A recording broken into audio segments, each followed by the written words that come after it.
hereby called to order. We have the presence of a quorum attending a video conference. Notice of this meeting has been posted online for at least 72 hours. On March 16, 2020, Governor Greg Abbott granted a request by Attorney General Ken Paxton to temporarily suspend a limited number of open meetings laws to the extent necessary to allow telephonic or video conference meetings in response to the coronavirus COVID-19 in accordance with those suspended rules. Fort Bend ISD certifies the following. Although members of the board are not gathered in a central physical location, we do have a quorum in attendance at this meeting by video conference. This meeting is being held by video conference because the convening at one location of a quorum of the governmental body is not appropriate during the COVID-19 public health emergency. Based on current guidance from federal, state, and county authorities concerning large gatherings and social distancing during the COVID-19 public health emergency, there is no established location for an audience to observe the meeting. However, the live meeting is audible and accessible through a YouTube link that was timely and appropriately provided to the public and media as part of the meeting posting, through a news release and via the district website. As we would at any in-person meeting, members of the public who have followed the standard instructions for registering to speak during the public comment portion will be allowed 3 minutes to speak. All other meeting procedures will adhere to board adopted procedures to the extent practicable. An audio and video recording of this meeting is being made and will be available to the public on the district's website. First on our agenda this evening is our information items. 2A1 is our School Health Advisory Council end of the year report. Dr. Dupree. Yes, sir. I'm going to ask Beth Martinez, our Chief Academic Officer, to open this report. She'll be introducing other speakers, including the chair of our district SHAC, Erica Bernard. Beth? Thank you, Dr. Dupree. Good evening, board members. This evening, Dr. Pilar Westbrook, our Executive Director of Social Emotional Learning and Comprehensive Health, along with Lori Sartain, our Assistant Director of Health and Wellness for the district, and Erica Bernhard, our School Health Advisory Council, or SHAC, Chair, will provide an update of the SHAC's work, inclusive of updates to policy FFA local, which is also on this evening's agenda for board review. It's important that you know that during the last several weeks, more than ever, as we navigate the experiences of COVID, we know the importance of supporting the mental health and well-being of all of our students. While there are 5 2019-2020 SHAC goals, there is not a specific goal related to mental health. But it is important to keep in mind that we are focused on and intentional about supporting the mental health and wellness of our students. Policy FFA, which you will review this evening, includes references to the district's wellness plan, promoting the general physical, mental, emotional, and social wellness and safety of all of our students through nutritional education, physical activity, and other school-based activities. Specifically, the section of the policy titled Other School-Based Activities provides information related to mental emotional wellness, and we will work with the SHAC to create administrative procedures in support of the mental health and wellness of our students. We do expect to recommend additional policy FFA revisions for board consideration during the 2021 school year as we further define the work of the SHAC subcommittee associated with social emotional learning in alignment with the needs of our students and the work of our SEL department. With that introduction, I would like to turn it over to Dr. Westbrook for further introduction and the beginning of our presentation. Board of Trustees, Dr. Dupree, Beth Martinez, our Chief Academic Officer, thank you so much for having us this evening. I'm going to go ahead and just say thank you very much to all the SHAC members. They're going to be listening in to the presentation simulcast. And so thank you to all the members of the SHAC who have participated this year in helping to collaborate across all the areas of health and wellness, whether mental health, behavioral health, physical health, nutritional health, social, emotional, all the areas that we encompass. They've worked hard to make sure that those were included in what we do. Tonight we have Erica Bernhard. She is our chair of the SHAC. Erica, can you wave so folks know where you are? Hi, everyone. Perfect. Hello. And she and our Assistant Director of Health and Wellness, Lori Sartain, will be presenting on the SHAC information review for the board for this school year. as well as speaking about a few items related to their review of FFA local policy related to SHAC's work. So I'm going to go ahead and turn it over to Lori Sartain. Good evening, Dr. Dupree, President Burdine, and members of the school board. My name is Lori Sartain, and I'm the Assistant Director of Health and Wellness here in Fort Bend ISD. I also serve as the School Health Advisory Council, or SHAC, coordinator. The School Health Advisory Committee, or our SHAC, is a parent and community advisory group mandated by legal and local policies. The majority of our SHAC members are parents. The remaining members include district coordinated school health representatives and community members. Before we start our presentation today, I'd like to recognize our SHAC chair, Erica Bernhardt, who you just met, and all members of the SHAC committee for their service and their commitment to coordinated school health here in Fort Bend ISD.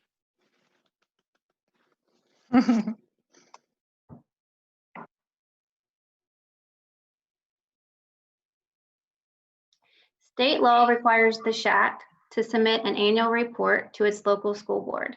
Tonight we'll be reporting on the following topics. Click. The Fort Bend ISD SHAC mission, the WISC wellness model and how it aligns to the board goals and the Fort Bend ISD profile of a graduate, the Fort Bend ISD virtual healthy schools or VHS program implementation, community partners, SHAC district wellness analysis and recommendations, and the SHAC request. Click. As you may recall, last year we presented the SHAC mission, which was updated in August of 2019. The Fort Bend ISD SHAC shall use the whole school, whole child, whole community WISC model, the board trustee goals, and the Fort Bend ISD profile of a graduate attributes to support the Fort Bend ISD district community for the purposes of effectively implementing the district wellness policy, FFA local, while promoting evidence-based wellness resources that encourage and foster lifelong wellness of staff, students, and the community. Click. As you read the SHAC mission, or I read it to you, it focuses on ensuring a coordinated effort to align the Fort Bend ISD wellness policy, the Fort Bend ISD board goals, and the objectives, core beliefs, and the profile of a graduate, while implementing the whole school, whole community, whole child, or WISC model. The CDC and ASCD developed this model 5 years ago to provide school districts with a framework for student-centered approach to growth of the whole child. The handout we provided you with shows you more clearly each of the 10 wellness tenets that are shown in this model surrounding the whole child. During the 2019-20 school year, the SHAC has worked diligently with district administration to increase collaboration and alignment around the WISC model. We have also worked to educate Fort Bend ISD staff and parents about the WISC model and community programs to increase utilization of these valuable resources on our Fort Bend ISD campus. At this time, I will turn over the presentation to our SHAC chair, Erica Bernhardt. Thank you, Lori. Good evening, everyone. And thank you for allowing SHAC time to present to you tonight. Last year in May, we presented the WISC model during our end of year report. Next slide, please. We could not be more pleased at how this model has started to be integrated into Fort Bend ISD school board videos, in the board goals, and in the wellness information that's being passed on to our campus administrators. As stated in our mission, the SHAC will continue to work with the entire Fort Bend ISD community to ensure we remain focused on the full realization of the WISC model in our wellness programming and to meet all the needs of the whole child. At this time, I would like to thank Grail James, the Fort Bend ISD school board representative who serves on our SHAC. Thank you, Grail, for all your time, your insight, and your willingness to collaborate with our SHAC members. I want to personally thank you for your wisdom and guidance, with which I could not have effectively served as the chair for this amazing group of individuals. Thank you very much. In May of 2019, we used the WISC model that you see to categorize some of the wellness activities and programs occurring throughout the district, of which there are many. The purpose of this was for the SHAC to identify wellness programming in Fort Bend ISD in relation to the 10 WISC areas of content. Of course, this analysis model must evolve into one in which we can use procured data to accurately evaluate the implementation the growth and the effectiveness of campus-based wellness programming from year to year. Further, SHAC needs this data to accurately evaluate how the programming fulfills the requirements of the FFA local wellness policy, as is part of our legally mandated duties. Over the last 2 years, Lori has been working with campus administrators to develop an analytical tool that will provide the campuses with data to help recognize wellness growth and needed improvement areas.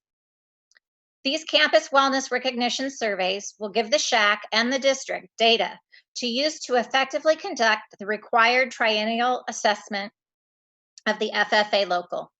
These wellness surveys align with District Goal 1, Objective 3, regarding implementing an assessment system to monitor and measure growth of student wellness for growth of students, campus, and the district. Sorry, I can't get my page to turn. Next slide, Gary. The FFA local SHAC recommendations are as follows. Development of administrative procedures to direct the work around wellness evaluation and compliance with the policy, the FFA local. Addition of mental health and wellness, assessment of implementation by child nutrition, providing parent education, use of food not as a punishment and only as a reward in such special circumstances to be identified, provide adequate time for students to eat meals, and addition of recess guidelines. Next slide. There are 3 keys to success of continuing wellness growth in Fort Bend ISD. Historically, SHAC has worked to enhance all 3 of the above elements within the district. First and foremost is collaboration between the district and the community. We've had a wonderful amount of collaboration this year. Resources is another element. So we worked to create a centralized wellness resource repository and a designated position, someone to be in charge of all of the things surrounding the whole child, or a WISC specialist. Next slide.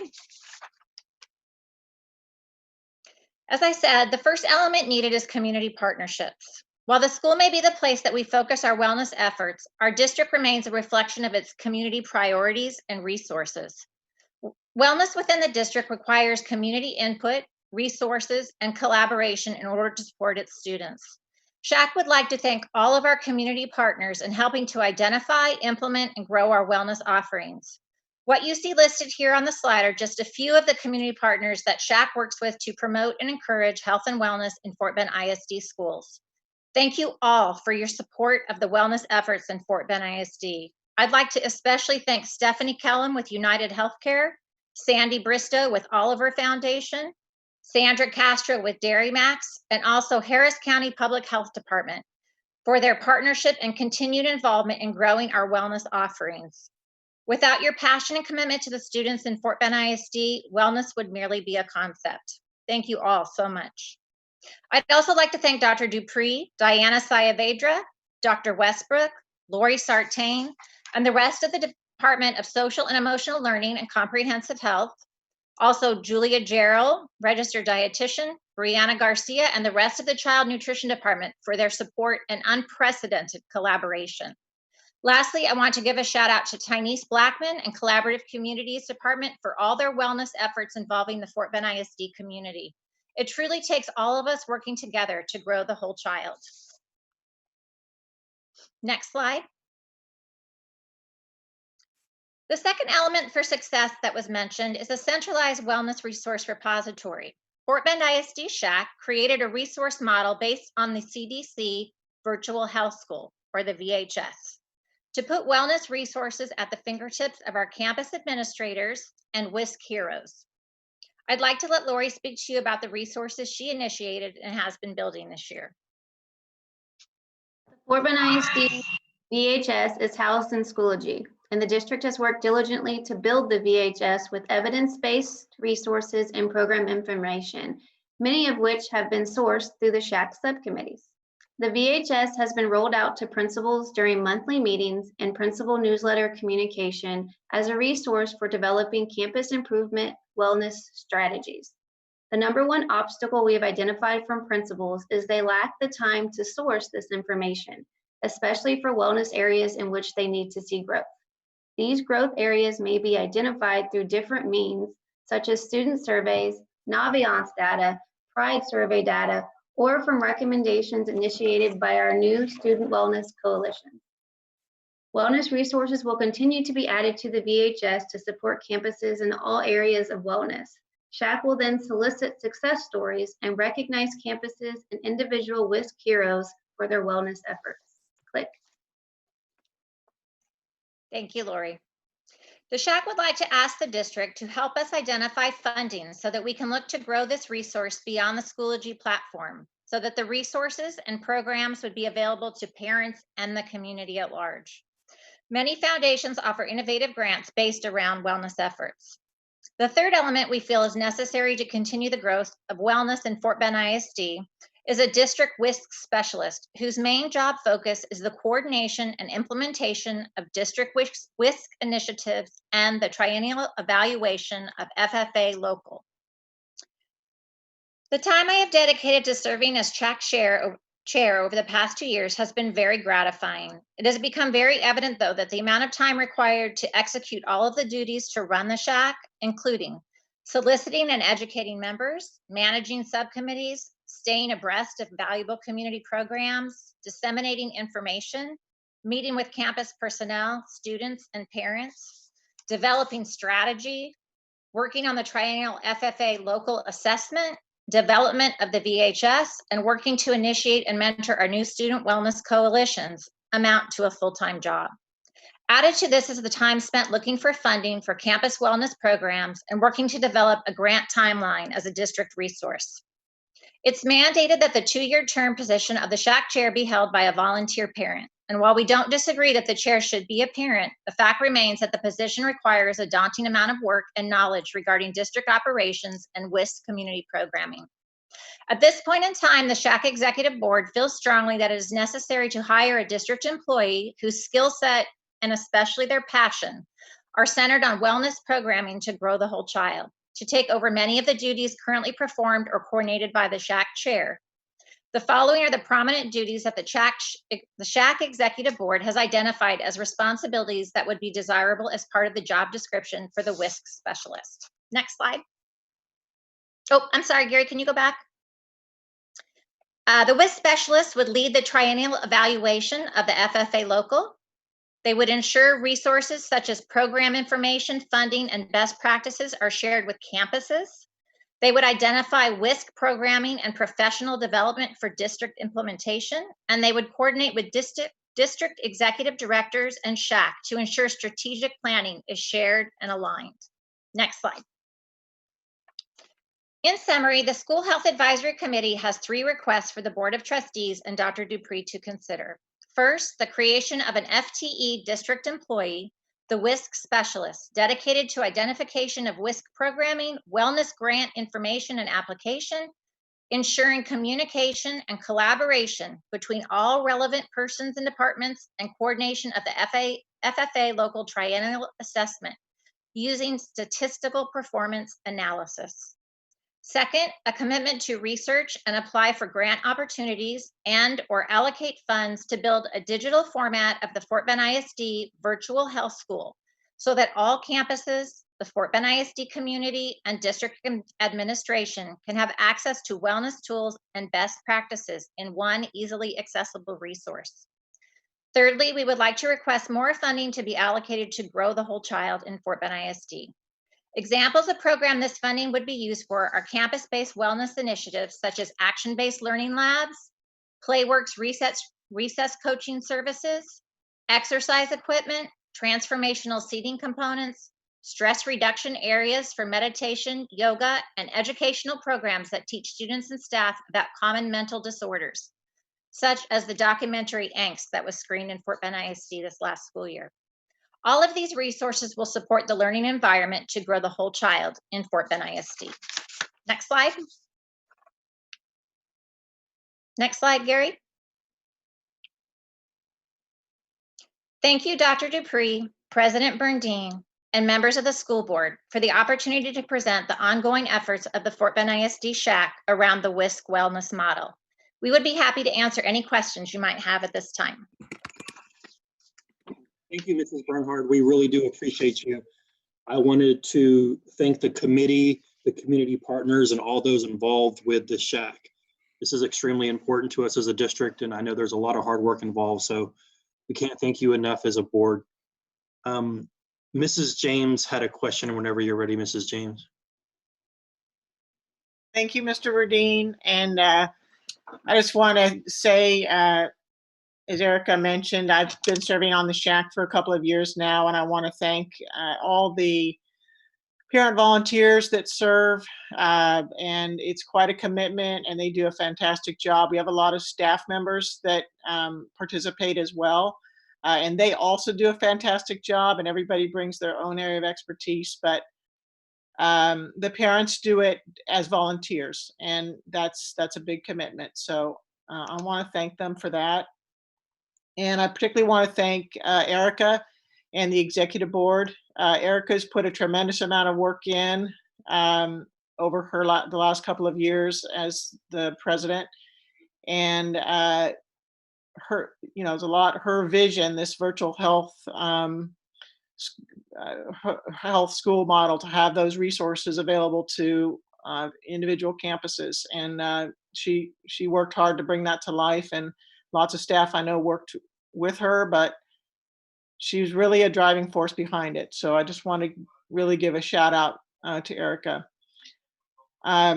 She brought up something I think that's really important, and I don't know how we should deal with this. That the job of being the chair, and really the job of the executive board, is pretty overwhelming. There's so much to do. And I know we may not, I don't know what our financial position is and what solutions we might be able to have to this. I'm not sure that we have the resources right now to hire a person to take over to help. But we do need to figure out something, because we're relying exclusively on parent volunteers, and we have a great thing going. As in, our SHAC is a model for SHACs in the state. As in, we are just knocking it out of the park. But it's not sustainable if we put too much burden on parents and parent volunteers. And I know Erica has had a lot of challenging personal things in the last couple of years that have really stretched her, including job changes and changes in her family and everything. And it's been really a lot. And just want to thank her again. But let's think creatively about how we can support the parents, because I want to keep the positive effort going. The second thing I want to comment on, a couple of the speakers brought up, but I want to bring this up to staff and reinforce it. We don't have a developed section in the proposed FFA on mental health. I do think that mental health, and I think it's clear in terms of the board goals, in terms of the board effort in fundraising, in fund allocation, the emphasis we've had on mental health in the boardroom, the student groups we've heard from, the student wellness groups that are starting and their emphasis on mental health. I feel like this is an important component that needs to be considered and added to the policy. I say that with hesitation, because the policy is what the SHAC uses to frame their work, and we don't want to overburden the SHAC. But by the same token, I think the SHAC can be a valuable partner in helping us in collaboration for our mental health efforts. We've already seen some collaboration happen in programming and in conversations in the SHAC meetings. And I think that all the internal staff efforts that are taking place around mental health, I think there's some synergy that needs to happen and some connection. So I would just encourage staff to look at that really carefully. I think those are all the things that I wanted to comment on. Again, it's been a privilege to serve on the SHAC. I appreciate all their work. They've done a really, really terrific job. And Erica, your leadership has been exemplary, and it has made so much of this happen. So thank you very much. Thank you, Mrs. James. Mr. Rosenthal. Yes, sir. Thank you. I'd also like to thank the SHAC committee for all this incredible work, especially the volunteers. We really appreciate all your time. This looks like a really tough job, and it's just amazing what you all do. A couple of questions. I will start with piggybacking on what Ms. James was talking about, and that's the policy, FFA. So this is one of these policies that did not come through the policy committee.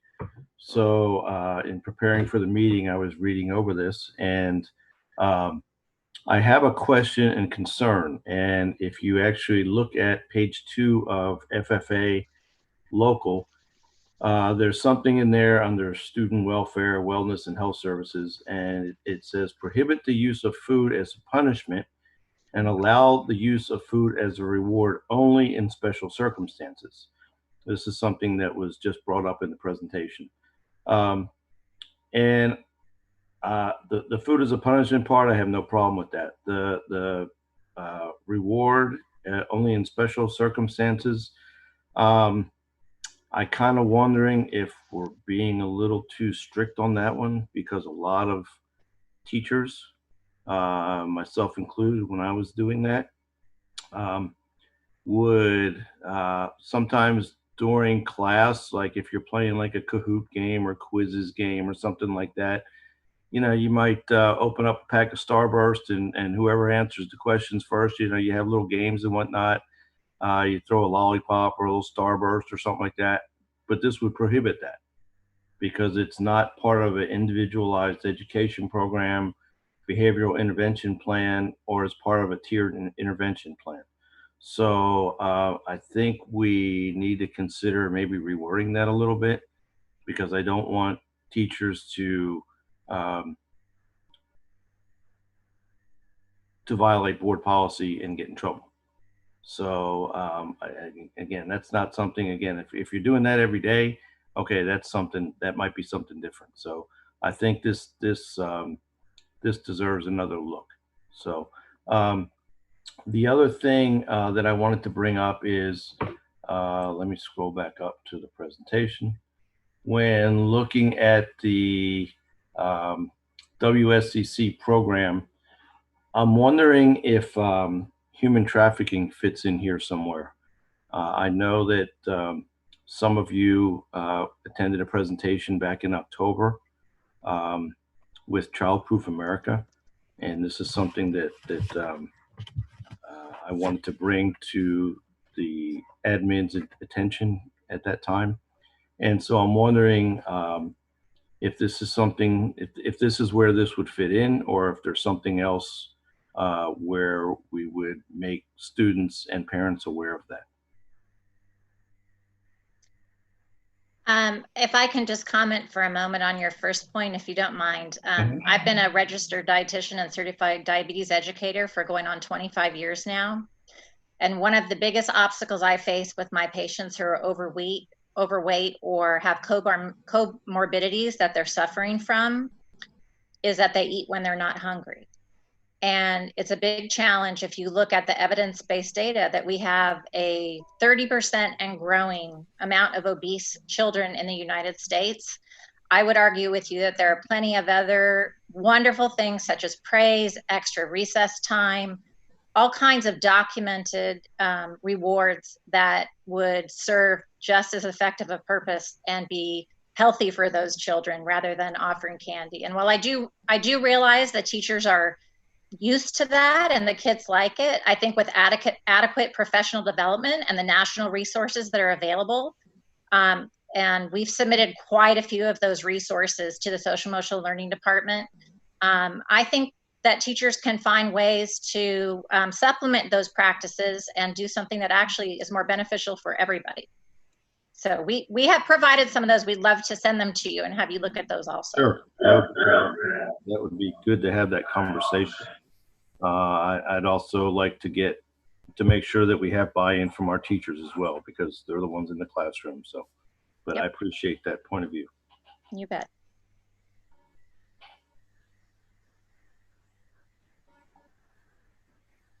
All right, Mr. Rosenthal, is that it? Or no one addressed the second part of your question? Beth, Yeah, I Pilar, somebody can address the second part of Dave's question. Can you repeat that? Had my screen, my mute on.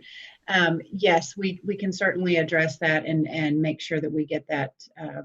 It relates to the safety and well-being of our students, and we have plans in place, and in fact have an upcoming board update to provide to you on the efforts associated with human trafficking. So we can certainly ensure that that's covered in the appropriate policy as well. Right, because you know every student who has a cell phone Yes. is basically at risk of that happening to them. So Yes. we need to make sure that we educate not just the students but the parents.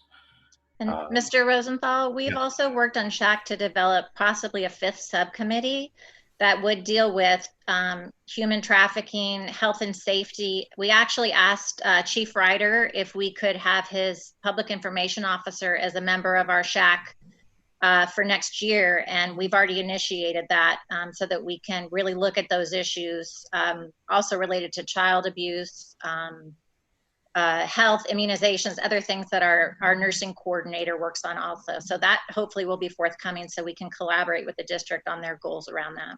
Right. Thank you. Mm-hmm. Thank you both very much. Mrs. Taussand, do you have a question or a comment? Yes, thanks, Jason. So I also wanted to, first of all, thank you guys for this very thorough, very well thought out, and very professional presentation. You were succinct in your requests and in sharing information with us.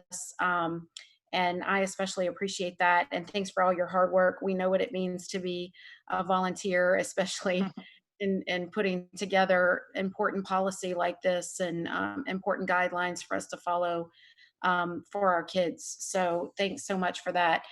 I too am really interested in seeing what other recommendations you have. Having a daughter with a disability who did have food written into her behavior plan, Mm-hmm. and to this day, even at 20 years old, at Texas A&M, she's taking nutritional classes. I do think the nutritional aspect and teaching our kids the nutritional value of foods is very important. But I also know that, sometimes taking that particular reward system away it can be difficult. So, and I appreciate that we've left those exceptions in there. But having worked in the disability world and behavioral world for many years, I know that a lot of our kids may not necessarily have an IEP or a behavior plan in place, but parents will come in and offer suggestions for helping their kids with behaviors that they're going through, even though they're not under the umbrella of a plan. So, and maybe that falls under the exception, and that's fine. I just want to make sure that we're not hindering our parents and teachers from offering some of those solutions when others, are not working. But I know for me as a parent, I had to pick my battles, and we gave her M&Ms because we just weren't, it was a battle that we just didn't want to fight because there were so many others for us. But at the same time, we really wanted her to learn good nutrition and other ways to self-motivate and things like that. So I absolutely think those things are important as well. But Dave's point's well taken. So I think this is a good conversation for us to have. I'd love to see the additional ideas, and I'd love to get our teachers involved in that and see if we can't move us in a direction that's really balanced. But I think they're really good thoughts. I also wanted to piggyback and just provide support for Grail's idea about the mental health and wellness aspect. It's something that's been very important to this board, and to the extent that the SHAC can help us with that, and particularly when it comes to expanding ideas or coming up with ways to support our kids. It's really one of those things that's of great importance, particularly in this day and age. And dealing with kids with, access to devices all day long. And I really think that that adds to the mental and emotional issues that our kids go through. They're isolated, but not isolated, kind of to Dave's point. They always have a device in their hands, and it exposes them to a lot of things. Dealing with peer pressure in a way that we didn't, because they're constantly on Instagram and, seeing all those other things out there that their peers are engaged in. I think those would be great things to have feedback on, and to make sure that we're doing everything we can to support our kids. So I just wanted to kind of give that support to my colleagues, and also support to you guys and all of your efforts and everything that you're doing to help advise us and advise the administration. So thanks for that. No real questions though. Thank you.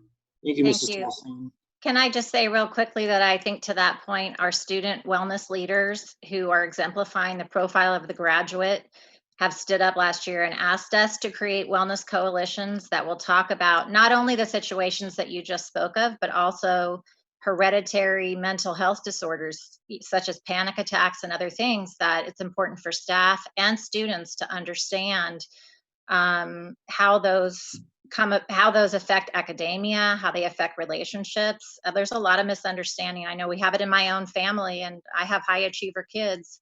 It still creates an obstacle for them. So I think those students will really help us to understand what it is that they need working with those student wellness coalitions. I'm super excited about those. I think that's a great point. And I think that the more we can talk about it, the better, because then it doesn't become a stigma, and our kids are hearing more about it. They're understanding not only themselves more, perhaps, but their peers more.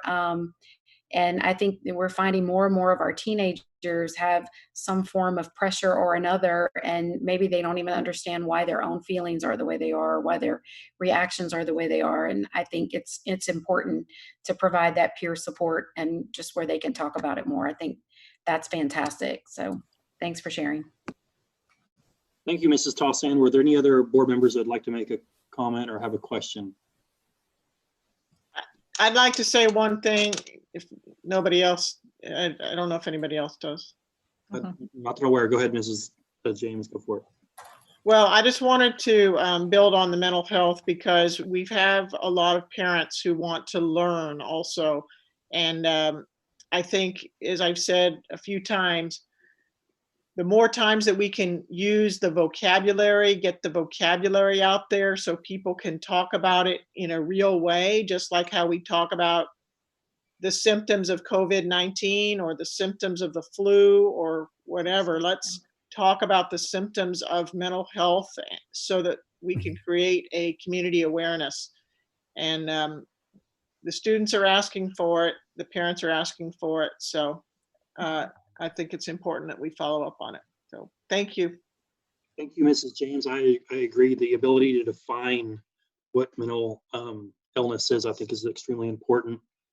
I also wanted to make just one last comment that Mrs. Tossan, Mrs. James, and Mr. Rosenthal all touched on. And I really like the idea of having one of Chief Ryder's officers to be on the committee. Whenever I think of mental health, I think of school safety. Those go hand in hand. And so there needs to be a bridge there. So I'm excited about there being a bridge in the future, it sounds like. So, and Mr. Rosenthal mentioned human trafficking. And I know that was touched on a few times, but I think that's important as well. So I just wanted to make that comment. Mr. Burdine, I wanted, if you don't mind, I'd like to get some clarification from the board on a couple of issues. Okay. I mean, were you finished? I'm sorry, I interrupted you. Were you finished with your comments? Go for it. I wanted to, since we placed this policy on the agenda recommendation for approval next Monday, I did want to get clarity among the board for our next steps. Mrs. James, you mentioned the mental health aspect, and I just wanted to make sure that as a board, you all are good with looking at that during the 2021 school year, perhaps for further revision next year, updating the policy further for mental health rather than trying to do that quickly during the next few weeks. Or is the board agreeable to that, or would you provide different direction? Mrs. James? Yes, I'd say that sounds agreeable to me. I think it's better to think it out and figure out, and maybe this touches also on the workload on SHAC. Maybe some effort goes into defining and rethinking the workload on SHAC and what the priorities for SHAC are, and then fitting this in, because I'm concerned about adding one more thing to their load, and then that's even more overwhelming. So I would just say maybe that's just a holistic review that could go on. So I'd be in favor of going forward with the policy as it is now and revising it over the next school year to add these other important components.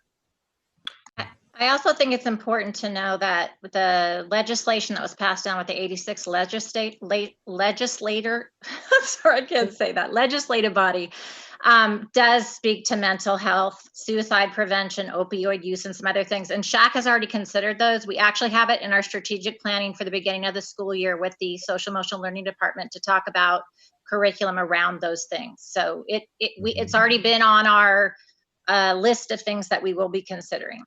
Good. We're also working on 3 additional policies related to those topics as well. So I think it would be good to align all of that work through the policy committee and the SHAC kind of as we get into next fall. I would agree with that. Very good. Well, I wanted to speak, sorry. So regarding that, I'd still like to bring us back to that statement in that policy regarding You get food as a reward? Yes, because yes, sir. And that was my next question. I wanted to ask the board's view on how to handle that for next week.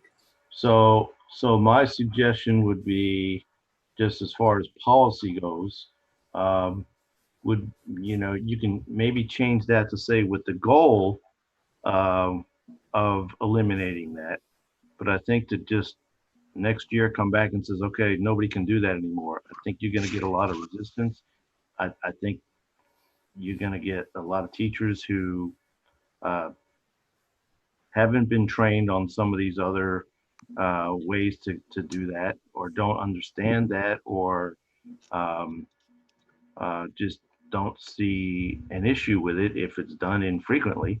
And again, I completely understand, the reason, the rationale behind that, the language that's currently in there. But I'm just looking at it from a policy point of view, and do we want to?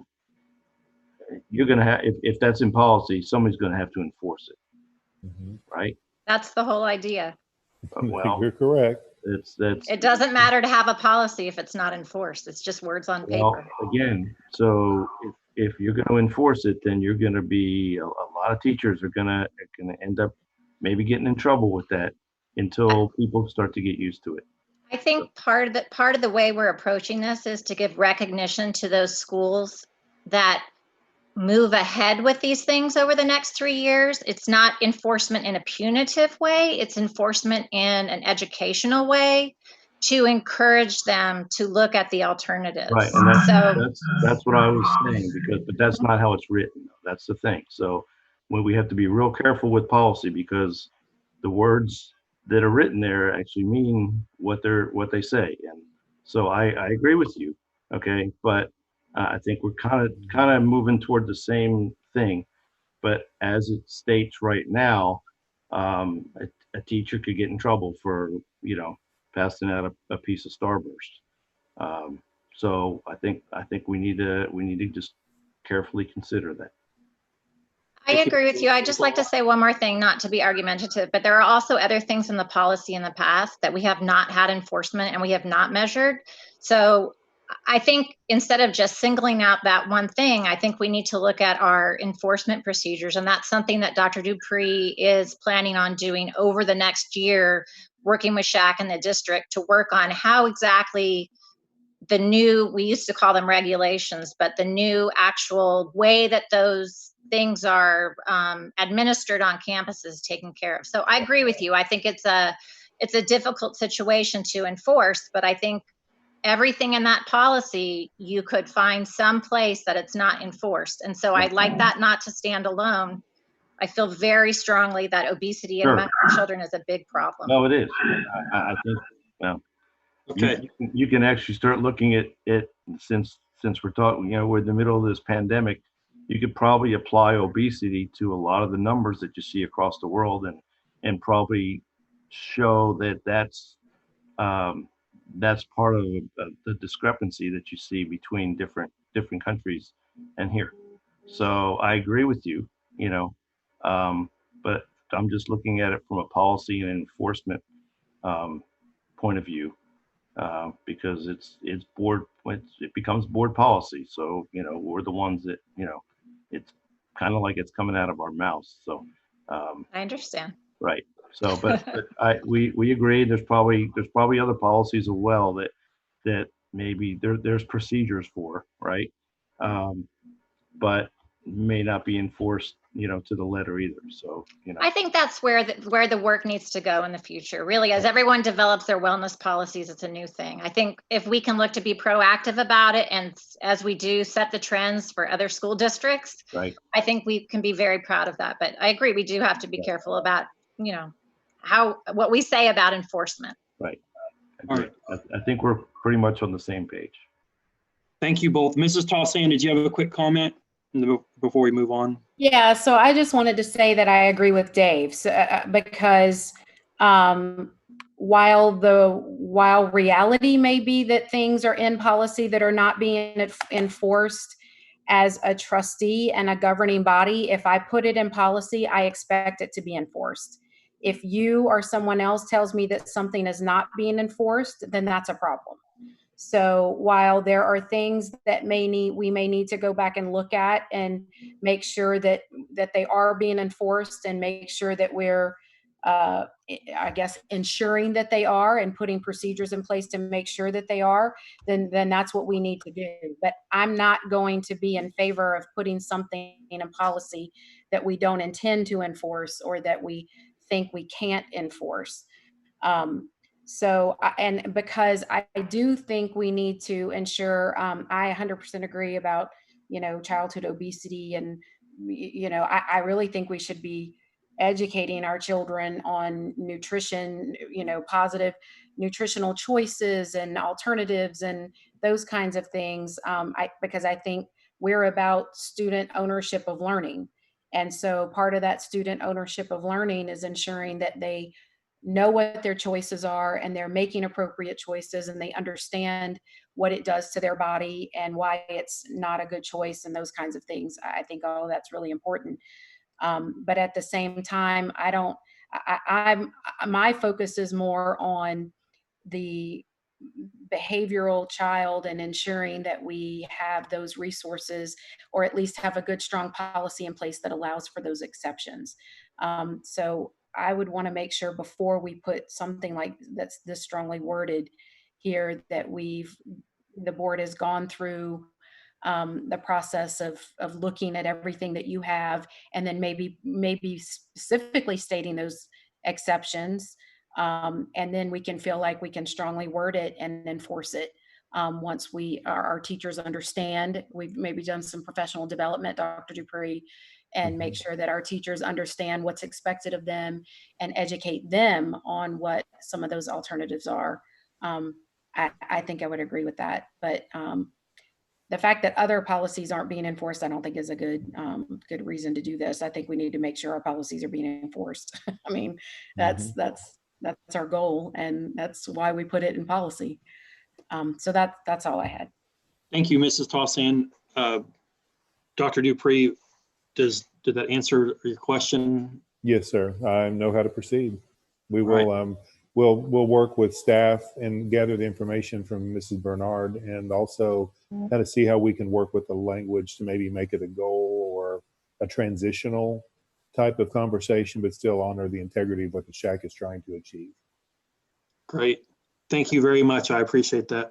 Once again, Can I make another comment, though? I'd like to make a comment on this, because what training or what professional development do we have in place on this topic? Are we training, Dr. Dupree, are we training our teachers on alternatives to food-based reward? You know, Lori, have we done anything like that to your knowledge, or Pilar or Beth? I would ask Lori. Can you address that, Lori, please? Sure. With the creation of our new SAL and Comprehensive Health Division, we have created a behavioral framework, which we are educating all campus staff on. Unfortunately, the launch of that was supposed to happen April 13th with all staff, but that's kind of in the situation we're in, it's been kind of pushed back. So that is definitely one component of what we want to include when we're talking about, you know, positive behavior supports within the classroom.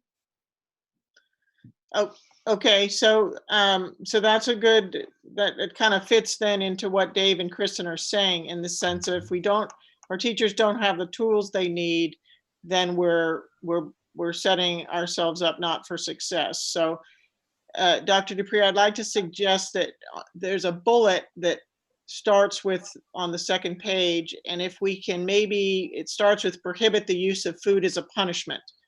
I think we can all agree with that, and that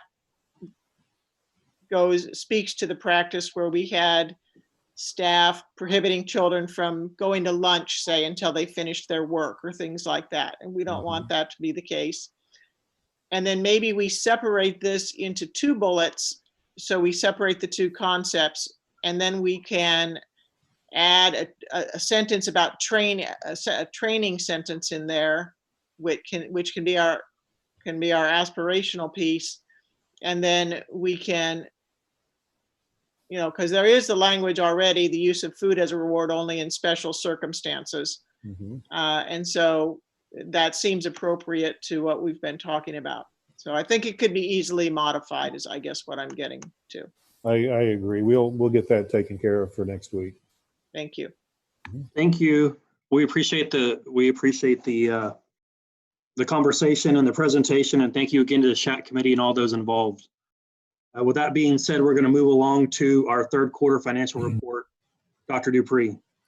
Yes, sir. We provided the board a preview document with some analysis. I'm going to ask Brian to just highlight anything in that report, just any updates he has to share. Thank you, Dr. Dupree. Good evening, Mr. President, members of the board. The financial reports results in this report are for the third quarter through March 31st. I don't have a formal presentation, but I will walk you through some of the key highlights. I will start out by saying that some of the information in this report does include the first impact of the COVID-19 pandemic, and I'll point that out as I move through my comments. I do also want to provide some reassurance and say that we do not anticipate a significant impact on the general fund in the current year. And next week, I'll have a more comprehensive report on how we anticipate ending the current fiscal year in a 3-year forecast through 2023. But this report is solely focused on how things are going this year. And as we previously reported, we have seen a decline in interest earnings due to the federal rate cuts that have occurred. Those occurred prior to the pandemic, and those declines were offset partially by the receipt of insurance proceeds for Hurricane Harvey.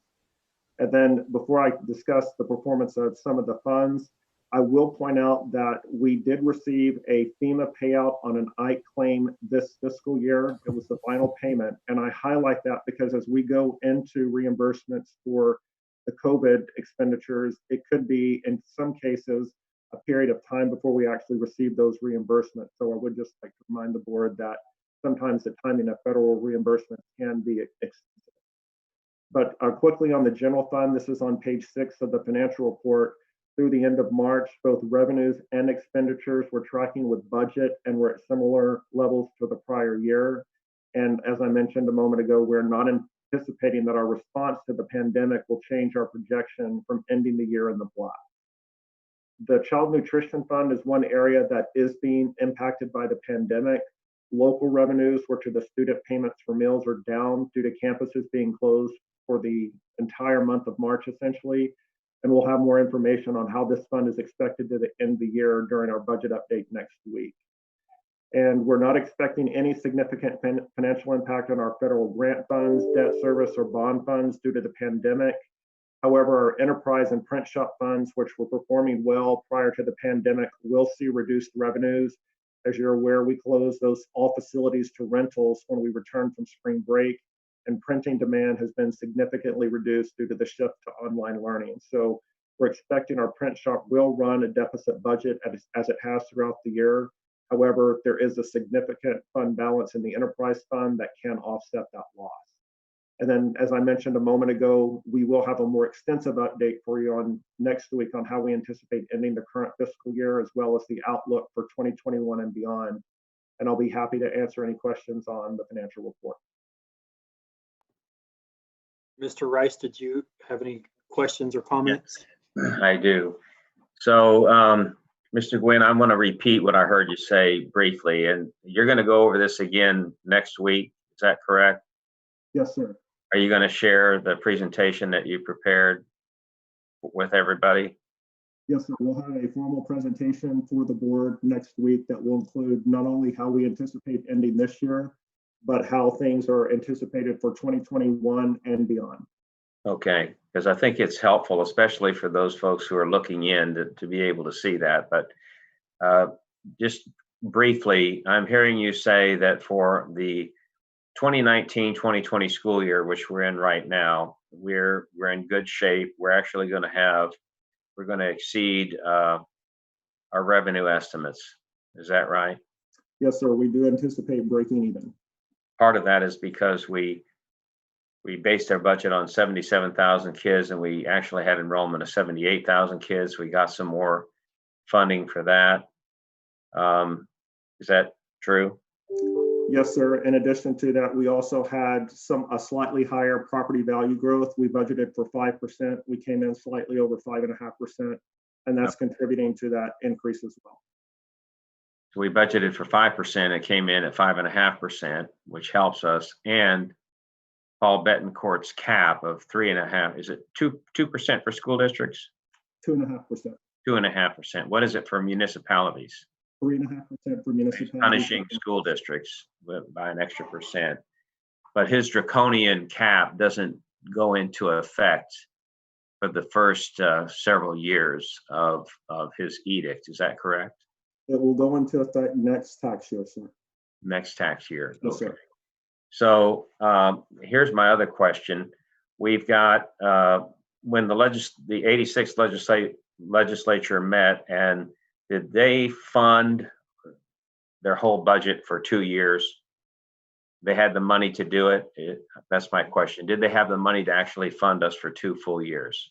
Yes, sir. The biennium budget was funded for 2 fiscal years. So the funding for schools would be included in that funding for both of those years. Okay. So we should be good for next year too. And I think that's what I heard you say. Yes, sir. That is our understanding and the signaling that we are currently getting from the state. So this year, I know that of course, we're paying all of our teachers, our staff, we're paying everybody, but have our expenses dropped because we're not running the buses? And so we're not using up the fuel for, the second half of the school year. Have we saved any money on transportation costs and utility costs? Yes, sir. We are anticipating to see those reductions. However, most of those costs are lagging expenditures, meaning that, as an example, an electric bill, when you receive that bill for March, it's for February usage. So we really won't see those declines begin to occur until April. But yes, sir, we are expecting to see declines in transportation costs, some utilities, the use of substitute teachers, those costs should be declining beginning in the April timeframe. So even though I know we've handed out over 5,000 laptops and I think 1,200 hotspots, we're serving 10,000 children with online learning that previously didn't have laptops or internet connectivity. We've had the funding to be able to do that. Are we hurting in that regard in any way from the financial expenditures? At this point, no, sir. And again, what we are expecting is that some of those costs are going to be offset by some of those savings that we just indicated. As an example, some of the airtime costs associated with the hotspots that you mentioned, that would be offset by some of our electricity savings. Okay, very good. And lastly, next week when you delve into this, I know you go through this in a very professional and business-like way, but the manner in which we manage our long-term debt, I am going to continue to beat that drum, how well we do it and how much money we are saving our taxpayers. And I don't care if I sound like Mattress Mac. I want everybody, all of our friends and neighbors tuning in to know that we are being good stewards of the taxpayers' money. And so we're going through this COVID-19 issue. We're taking care of our kids. We're feeding our kids. I know we've fed over 10,000 meals just last week alone, per day. And that's really something to be proud of. And I'm really proud of the way that we, in a very sophisticated way, do refunding of some of our long-term debt. We have our commercial paper and our variable rate interest, and I'm going to talk more or ask questions about it next week when you do the formal presentation. Thank you very much. Thank you, Mr. Rice. Mrs. James. Thank you, Mr. Burdine, and thank you, Mr. Gwynn, for bringing us this financial report. My question was about, Mr. Rice actually just kind of brought it up. I think I read in the last couple of weeks that we made some bond purchase, or maybe did some refunding, purchasing of bonds. Is that true? And what was the situation? Is that true? Am I correct in that? Yes, ma'am. And I actually apologize for not mentioning that in my report, because although it wasn't impacting the March financials, it was a transaction that occurred at the end of April. On April 27th, the district did do refunding for about $160 million. That was a successful transaction. We ended up reducing our interest rate and saving just under $8 million in net present value on our interest costs. And that will extend, those savings do, of course, extend to taxpayers. And we had an all-in interest cost of a little over, I think, 2.4%. So it is a significant savings that will benefit taxpayers. Okay, thank you very much. I just wanted to make sure that we got that out there. So, and that's certainly in alignment with Mr. Rice's comments that we are being good stewards of the taxpayers' money. And that will be even more important as we go forward over the next couple of years, as we anticipate how the situation of the economy will impact our financial situation. So thank you for your report. Thank you, Brian, Mrs. it might be beneficial for you to just update the board really briefly on your work with the county on the CARES Act funding that's coming into our area. Yes, sir. So the county had a task force meeting on Friday. The county is the financial administrator of the portion of funding from the CARES Act that will benefit the Fort Bend County region. It included school districts in the city. There's just over $134 million that's available to jurisdictions within the county. And they have a task force that today submitted what the top priorities for funding are. And the one thing I would mention is that the funding is somewhat restricted in how it can be used. It's mainly to specifically mitigate the response to COVID-19. So personal protective gear, testing, and those types of responses are primarily what the funding will target. The district has submitted its priorities, including the feeding program and personal protective equipment, among other things that we would be looking for funding to receive. So that committee will begin meeting weekly starting this week, and I'll provide more information to Dr. Dupree and the board as that information comes along.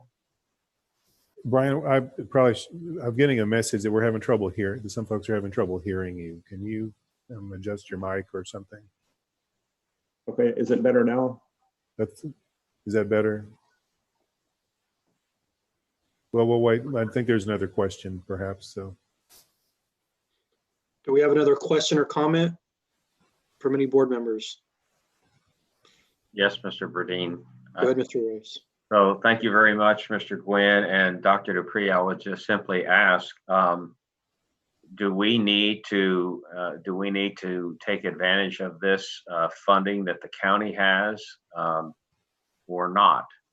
Because if we're in good shape, I'm all for, I know that we've expended funds with laptops and so forth, but if we're in good shape, I'm just wondering why we should participate in that program.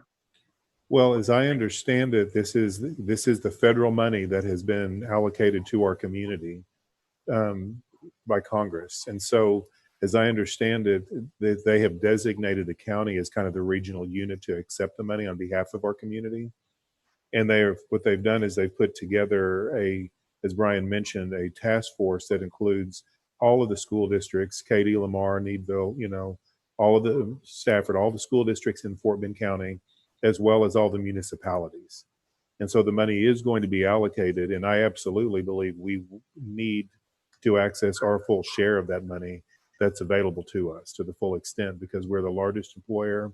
We represent 78,000 students and all of the families that accompany those students. So if it can be used for things like PPE and feeding students, we're going to need access to all of those things during the coming months and perhaps even during the next year. So absolutely, I believe, we're fine on our operating budget and on our debt service budget, but that's a pot of money that's accessible to us. And I think we need to go for any portion of that we can to meet our local community's needs in the Fort Bend community. And Dr. Dupree, if I may, Mr. Rice, one of the things specifically mentioned in the CARES Funding Act is that the expenditures that you would seek to have funded were not funded within your operating budget as of March the 1st. So what we would be seeking reimbursement for would be expenditures over and above what we would normally make in an ordinary fiscal year. All right, thank you very much. I guess you say it just came about last Friday. Yes, sir. Mm-hmm. Okay, I haven't heard about it, but thank you for getting me clued in. Thank you. Yes, and that was one of the most, I'm going to be honest, I'm not sure when the county learned about it, so I'm certainly not throwing them under the bus in a negative light. But we only received a very quick invitation, I believe it was Friday, for Brian to participate in a meeting. And then he had to submit the priority list this afternoon. So it was a very quick turn, and that's why I thought it'd be a good chance to update the board on that while we had your attention on our finances this evening. Thank you, Dr. Dupree and Mr. Gwynn, for the update. We appreciate that. With that being said, let's move right along to our COVID-19 response update. Dr. Dupree. All right, well, I'm going to start that presentation, and I'm going to ask staff to join me as needed. Many of the things that you're going to hear, and I'm going to go through this relatively quickly, especially because a lot of it is not new information, but it's things that have happened since the last board meeting. And so I thought it would be good to give the board an opportunity to hear and process this as needed. But then there are a few new things that I wanted to share. But the whole thing I want you to understand about most of this is there's not a lot of new decisions being made, but we are starting to look toward developing decisions for next year and beyond. So as I begin the report, what I would say is that we value our community partners. I wanted to get that out there loud and clear. We have had some substantial donations, contributions of just in-kind items, lots of support from our community for our children, from faith-based entities. The Houston Food Bank has become a regular, almost weekly partner in our community, thanks to the efforts of our collaborative communities team. We've got a partner in Be a Champion that is providing dinners to our students right now. So there's a lot of good things going on. And we're busy promoting those and celebrating those things through social media, on our website, and we're going to have some kind of other formal celebration later. But the board, even last week, and you reminded me of how significant and how important it is to the board that we continue to develop our collaborative communities department and that work. And this has been a very effective way to do that, almost a jumpstart, honestly, because a lot of people are coming to the table. So I'm very pleased with that effort, and we're going to continue to celebrate them perhaps in the boardroom one day with some type of personal board acknowledgement. But for now, we're doing that through social media and our website, but we're continuing to engage new partners on a weekly basis. In regard to this spring, graduation, as you know, has been officially postponed to July 19th, 20th, and 21st. We're planning to do that at the Smart Financial Center. We're planning to do a full-scale graduation as we normally do. If we're unable to gather, we will have alternate backup plans in place. One plan would include having students only in the auditorium and allowing all the audience items to view online. And another would be a straight up all 100% virtual. But we're building alternate plans for that graduation to make sure that we can do our very best that we can to honor our class of 2020. Online learning and concluding the end of this year is where we've been spending a lot of time. As you know, we're, I guess, in our 6th or 7th week at this point. And I've talked to a group of principals every week for the last few weeks. And one thing that's emerging, the theme, is that things are going more and more smoothly from the campus level for the teachers and the principals. Now, I'm going to again say, not perfectly, because this is a challenge. Teachers are teaching with their own children at home. Their spouses are working. Many of our staff of all parts of the organization are dealing with their own personal issues, just like every other family in our community. But I'm proud that we've continued to serve our students well through this process. On the flip side, though, we are hearing from more and more parents who are expressing concern, anxiety, and stress just about the amount of the work, what's required of them as parents, especially as the business community is reopening and more parents are needing to go back to work. So there is a great deal of concern in the parent community. And we're listening. Our parents they're engaging with the staff, the principals, the teachers. We're doing everything we can to keep them focused on the next 3 weeks of learning. We've got about 97% of our students right now successfully engaging, which is a great number. It's a very good, solid indicator of what's going on. As you know, we've issued thousands of laptops, hotspots. We're serving 11,000 students with district-issued laptops and 1,300 hotspots. So we're continuing to help our students connect, and we're reaching out to those students where we're not hearing from them consistently. The teachers and campus staff are doing that, and then seeking support from district admin as needed. The last school is Thursday, May the 28th. Seniors will stop work on the 22nd, as they typically would. We're not having finals this year, but other students will continue working, kind of wrap up on the 27th and 28th. Now, again, in talking to the parents, many parents and community members recently, the question has been emerging, well, are you going to go ahead and shut down the year early? And my answer has been no, because we've got to make the most of what time we have.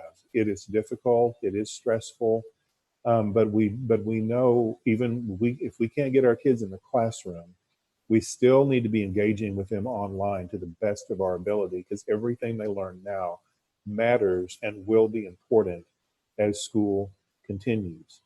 And I do believe, just as superintendent, that we are here as our community's public education entity. And so we're going to keep educating our kids to the best of our ability, partnering with parents, where our teachers are doing a great job of consistently adjusting their expectations as they get parent feedback, just to make sure we're honoring the needs of the family, the social, emotional, mental health needs of the family to the best of our ability. That has still been our priority throughout this entire process. I also would say that, again, as superintendent, ending the year to me would send the wrong signal to parents, to students, and our community about the importance of our work and our planning efforts. And so even though the efforts are taxing, our children, in my view, are worth the investment of our time and energy. And in many ways, our online schooling efforts present a teaching opportunity, for our students to learn various aspects of our profile of a graduate, as demonstrated by their own parents and the school staff, as we persevere and stick to this to keep learning going through the last day of school. So we do, we've issued progress reports last week. We've done some good videos, good communication about that, because again, that kind of raised some concern with parents about, well, we thought every kid was just going to promote based on their T3 grade. But we've consistently said that T4, the fourth grading term, does matter. And so some students did get a did not meet standard. Some received did not engage if they were not. But I want to again clarify that the intent of that grading system is not to be punitive. We're doing proficiency-based teaching and grading right now. So that means it's extra important that students do everything they can to demonstrate proficiency. And I'm being intentional about not using the word mastery, because it is about proficiency, just learning the basics, the foundational pieces. And at the end of this year, what's going to happen, the teachers will work with the campus administrators to determine, kind of do an individual plan, if you will, for each student. Some students would be retained. Most, we expect, would be promoted to the next level. But we also believe many students will have some sort of intervention plan required. And that could be something as simple as a summer intervention through online means, online teaching, an online delivery system. It could also be something we need to do next year, how we organize the student schedule or put them in certain classes to help them learn and grow. I've in most of my meetings with district leaders, I'm using as a good example second grade. So in the last 9 weeks of second grade, our students learn many important aspects of literacy that support them going into third grade. So we're going to have to figure out what child needs 4 or 5 weeks maybe of second grade instruction next year when they start their third grade year. Would that instruction be delivered by the third grade teacher in a third grade classroom, by a second grade teacher in the third grade classroom, or would we ask them to go back to a second grade classroom, with the second grade teacher for a period of time before promoting them perhaps in September, early October next year? So you can see there's a lot of decisions to be made, but the bottom line is we know that we will be dealing with learning gaps and important student interventions throughout all of the next school year. So that's one of the most important things we're working on now, is how to end this year with the right data and information so that we can handle our students' needs best. We have gathered information about grades that were assigned, and we're going to be providing a board an update on that in the very near future. Excuse me. So that's how we're ending this year. As you know, AP exams and some of those things are taking place as well. So that's ongoing. We're working closely with the College Board to meet our students' needs there. Our Department of School Leadership is working on the schedules for book return, locker clean out, desk clean out, band instrument pickup, all of those things that you can imagine need to happen. And that all those details will be announced by May 15th. And I've seen some drafts of that. So that's going to be coming from the campus very soon. There's also a number of activities our students engage in. All of that is on the website. Award ceremonies, 5th grade, 8th grade celebrations, proms, all of those things are going to be handled at the school level. And we've today created a website that includes a lot of important information that parents can continue to check over the next several weeks. After my report tonight, we're going to communicate more about many of these things during the coming days. Now, I mentioned summer. That's kind of our midterm planning, rapidly becoming near-term planning that we've been working on. We do expect to offer summer programming for high school students who want to earn original credit. That would be the first time taking a course. They can do that through Edgenuity online. And middle school students will be able to do that too for high school credit in certain courses if they choose to do that. That's our usual standard. For our secondary students who need credit recovery, we'll also use Edgenuity in an online intervention during the month of June. That's the plan for now. Now, we're also discussing the possibility, and again, there's a lot of uncertainty around this, but we're discussing the possibility of offering special education extended school year services for many of our students in the school building during June and perhaps July. We believe some of those students have lost a lot of ground, and we need to support them and their parents by getting them back in the classroom as soon as possible. Extended school year is something we do every year anyway. And so we think if it's possible to do that in small groups with proper social distancing and proper PPE, we're going to do our best to put on some type of program for those kiddos in June and July. The other thing I would say, though, is for most all other students, we are not planning any July instruction. Due to the level of intensity of intervention that we're planning for next year, we believe our campus staff, our teachers need time to prepare, study student data, do PD. Principals need to study data, prepare to lead their schools to a strong start and a strong year focused on interventions. So we are not planning to do any type of summer programming other than perhaps the extended year school for special education students during the month of July. And of course, teachers actually come to work, back to work the last week or so of July. Student feeding will continue. We're going to pull back the number of campuses, perhaps. That's not a given yet. We don't know how long the state is going to, and federal government's going to authorize the expanded programming we have now for student feeding. So that is possible. We might pull that back more to the more regulated programming, but at a minimum, we would expect it at 17 sites, whereas now we have many more than that. But we're also working with Be a Champion to continue serving our students meals, 3 meals a day. So that is something that will be ongoing throughout the summer. Another big question we get about summer right now is what about all the student activities? So right now, again, we're not planning any activities like camps or anything like that in the month of June. It's possible, again, based on what comes out of the federal and state government, that we could do some student-based camps in July. Currently, we've scheduled things like the band leadership camp, some of the fine arts camps, sports camps, and those things that we do in July and early August. One way as an organization that we are supporting our community and our own staff is that starting Wednesday, we're going to be reopening our extended learning program. They're going to be offering all-day childcare for parents who need that service so that they can go to work. As of today, we had enough interest from parents expressed to open 3 campuses.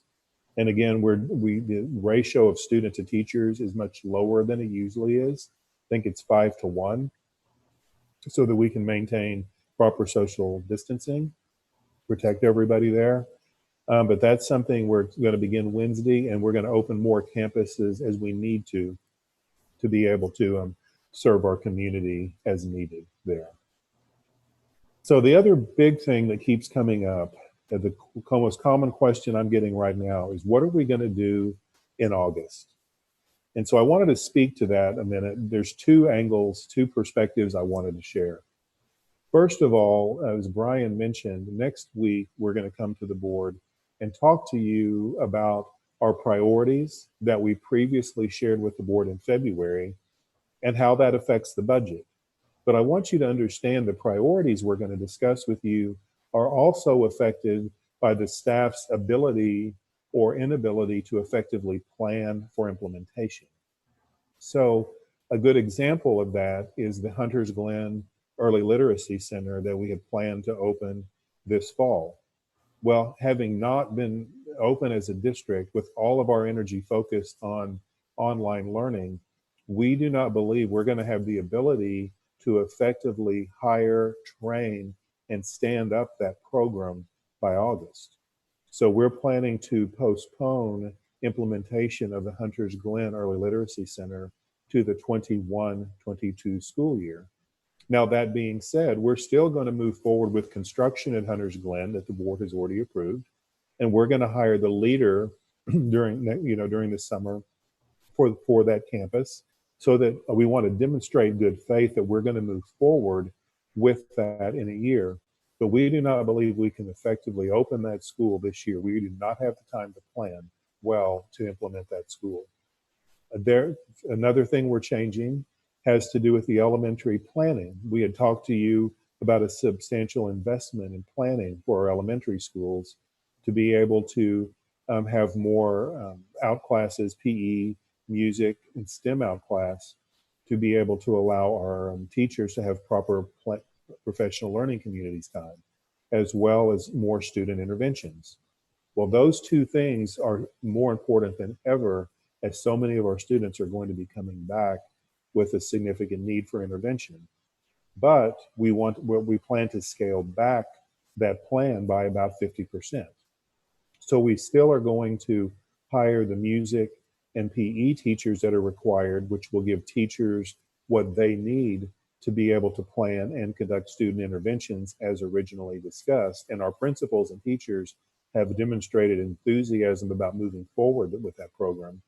But we're going to pull back with 50% of that programming in the way that we're going to use the librarians and expand the STEM out class.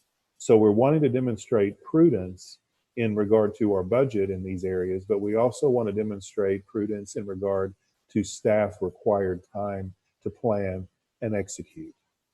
So but you're going to hear much more detail about those things next week. And we are, for example, on the Hunters Glen ELC, we're going to discuss some of that change with the community-based committee that helps us to plan that this week. We're going to talk to them a little bit about that. But the good news is most of the other things, such as the early college high school, the P-TECH, those things we're proceeding with, because those are programs that are already underway that are substantially implemented. They're just incremental changes that we believe we can go ahead and move forward with. So there's a few big rocks like the two I've mentioned where we're making some where we're making some changes, but then there's many other programs that we're going to move ahead with as previously discussed. Again, a lot of detail will be shared about that next Monday. Now, in regard to August, we've got the common question is, what are we going to do? So the way I have been framing this, and this is what I wanted the board to get a handle on through my comments tonight. We're planning, staff right now is planning 3 different scenarios. Now, again, we are in the planning to plan stage. We do not have details, but on a high level, I want you to be able to understand we are planning a plan A that would be if all kids come back to school as normal. No change, school's open, first day of school, all the kids are back as usual with deep interventions to help close learning gaps. So that would be part of the scheduling and staffing. But other than that, all the kids would be there, normal class size, and away we go. Plan B would be if the virus is still rampant and we are still, we have to keep our schools closed and instructing, we would have 100% online instruction again. Now there's some changes that we would have to make. I just think, to be candid, we would not be able to open school with the attitude of just do your best, and we're going to give everyone met standard and not meet standard. Come August, we would have to set new expectations for teachers, probably including even coming to the building, to their classroom, to deliver teaching actually synchronously on a day-to-day basis to their students. I think we would have to structure differently now that we actually have time to plan and execute that. But we would have to have grades, because we can't go a whole year without grading. We would have to have an equitable grading plan. We would have to look at equity across our schools, and perhaps even use teachers a little differently across the district to serve more students across campus lines, perhaps. There's lots of things we would have to really look at deeply, including the idea of small face-to-face instruction for special education students or those needing deep interventions. But Plan B would be for a substantially online program. Plan C would be a hybrid. We know, based on feedback we're receiving, that even come August, we're going to have some members of our community who are not going to be prepared to send their students back into a building with a lot of other kids, even if everything seems to be okay. So I think regardless of our best efforts, we're going to have to continue some form of online instruction. It's just going to be a matter of how many students and what format that would take. Because if we're given direction from TEA, from the governor's office, that we can only have 25 to 30 to 50% of our students in the building at one time, or that we have to provide a certain type of social distancing that has a certain amount of space or limits a certain number of students in a classroom, then we know we would have some students in the building while other students are at home. And so we would have to be able to manage that. So that's going to be our plan C, is a hybrid model that might involve students being at school 2 to 3 days a week, at home 2 to 3 days a week, and learning and working, engaging with their teachers on a rotating schedule between distance learning and in-school learning. So there's a whole lot of the planning that we're going to be doing. And I just want you to understand, right now, there's so many uncertainties that, again, we're building the plan to plan, the timelines, the project management task maps, and then we're going to start laying out the milestones along the way for major decisions. And each board meeting between now and July and August, we'll be updating the board with our progress on this planning. As more information becomes available from the medical experts, from the state and federal government, we'll begin to get the bead on which plan we're going to have to implement. And my money today is on plan C, a hybrid plan, but you never know. And so we're going to be prepared, as we have been, to lead the way with making strong local decisions that serve the best interest of our students in our community, while honoring their social emotional needs and honoring and respecting our staff's needs and supporting our staff to the best of our ability as well. Two more quick things that I wanted to share. First of all, we're getting a few questions about the FBISD administration building. When are we going to reopen? Well, as of today, we're planning to keep district facilities closed through at least June the 1st. We are beginning to develop plans to stage reopening in June, with team members splitting time between home and office. Because again, we want to be mindful that we cannot try to get everybody in some of our more densely populated areas all at the same time.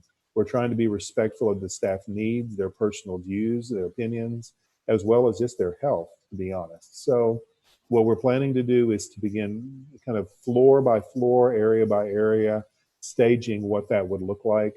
We'll be sharing those plans mid to late May.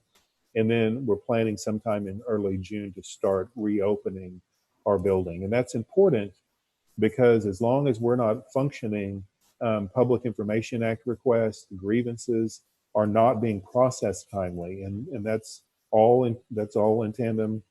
And that's pursuant to what's happening in the state right now. So it's not anything just that we're doing, but we do know we need to start resuming some form of normal building activity in central admin by June, if at all possible. Again, we'll keep you updated on that. I did want to share construction is ongoing in our schools, and I'm so proud of our maintenance and construction staff because they are busy working, doing a lot of the things they normally do during the summer, like stripping and waxing floors, a lot of that important deep cleaning work. They're doing that now while the buildings are empty because we don't know what's going to happen. Right now, we do not plan to begin school before August 12th. That's the first day, that's already been approved. Some that could change, but I'm not anticipating it will. We are going to need all the time we can to get started. But I'm proud of the fact that we're keeping the bond program going full steam ahead. Actually, I think getting a little ahead on some of those projects, as well as some of the summer projects. So I asked Oscar Perez, our Chief Operating Officer, to just share a word about that piece because we did have a board member submit a specific question about construction and potential delays. So Oscar, if you would speak to that real quickly, that would be helpful.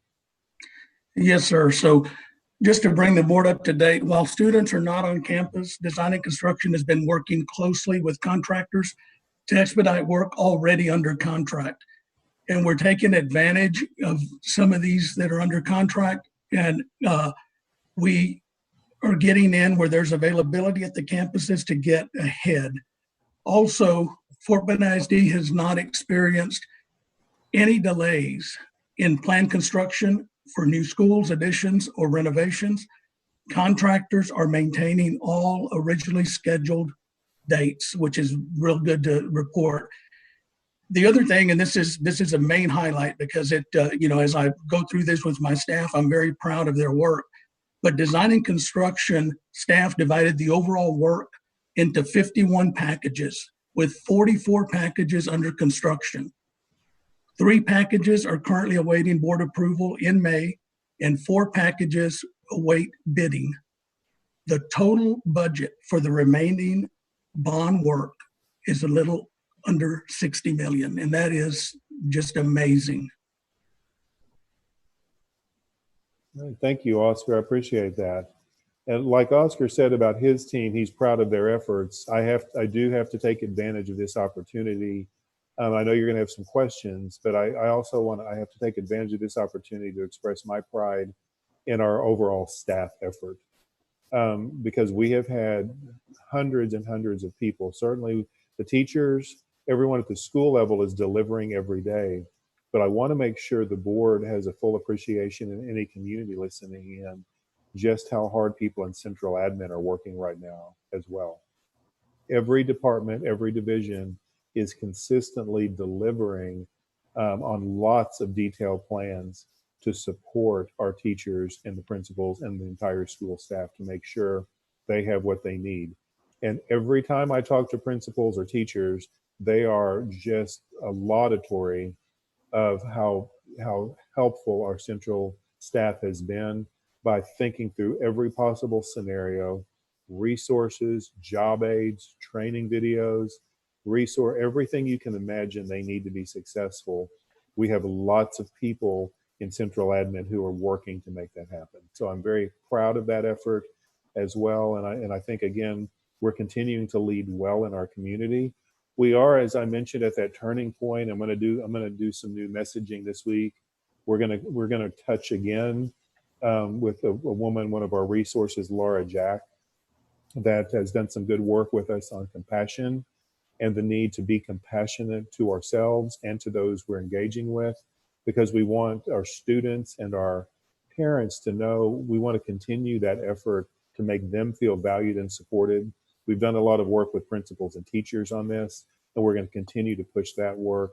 But we're also going to keep just expressing very gently the need to stay the course for the next several weeks to get to the last day of school. And then everybody will get a little bit of time off, or at least the students and parents will, and some of the teachers. But district staff, I'm going to assure you, I know I've canceled pretty much all of my vacation plans for the summer. Staff, I'm going to make folks take time off. And I'm going to take some time off, even if I just sit in my backyard. But I've told staff, we've got to focus on wellness and everybody getting some breathing room, taking long weekends, taking some time off, because everybody is working hard. The common theme, I've heard some teachers express this recently. It's one thing to go to an office and work where you're in your meetings, you're doing your email, and you've just got space to think and process at your desk in your office. But when you're at home, for many of our staff, they're never off, because when they're not doing their work, formal work for Fort Bend, a principal summed it up very well today. She says, I'm on a meeting and then I go feed my kid lunch, and I'm in another meeting and then I go I lay him down for nap. It's just, she said, I'm either in mom role or principal role. And I think when she's at school, she's principal. When she's home, she's mom. But when they blend, it really makes it challenging. And certainly parents throughout our community are dealing with that right now.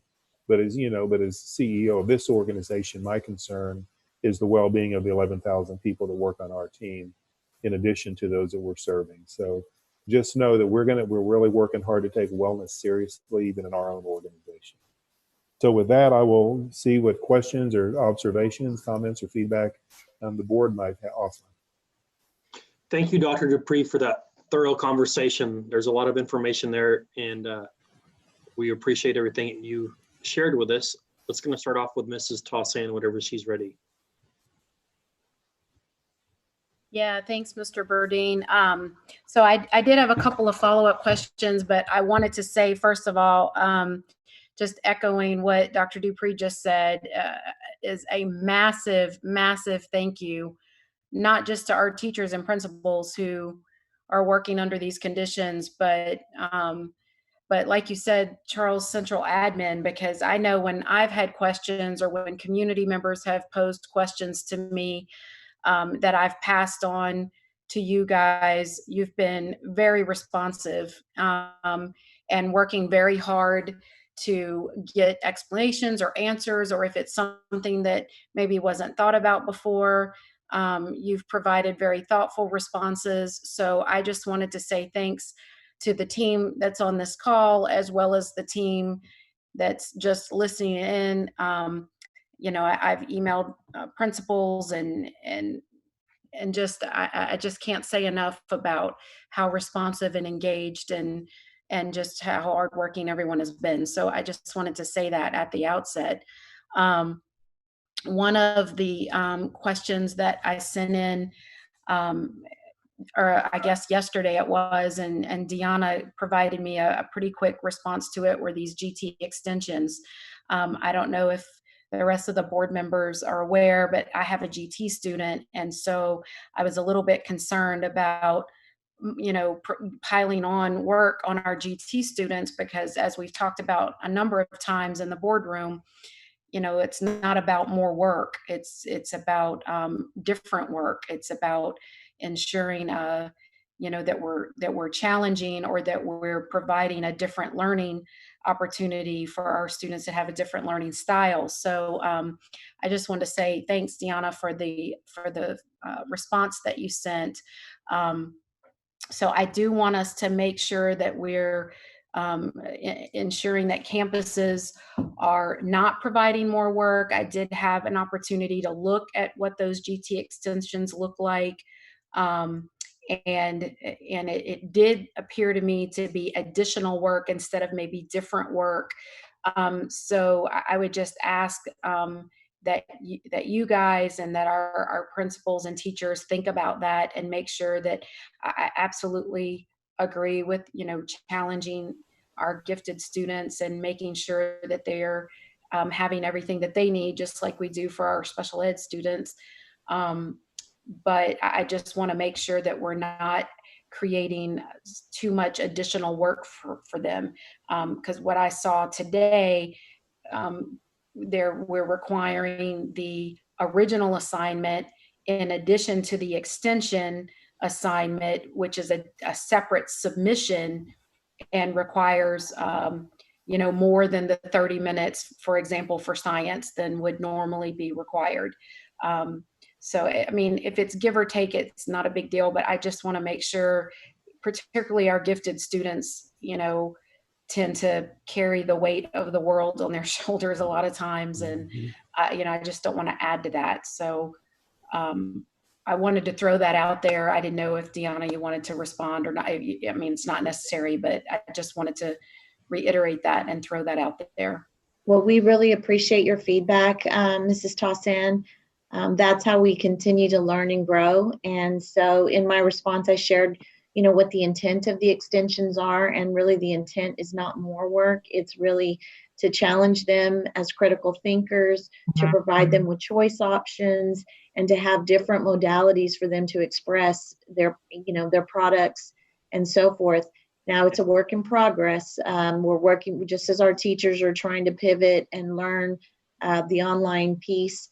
This has been new learning for them as well, but we do have systems to go back and monitor. So we'll continue to work through that so that we can, as you said, make sure that we're meeting their learning needs, but also we're not overburdening them with extensions that are not necessarily possible and may not be appropriate. So.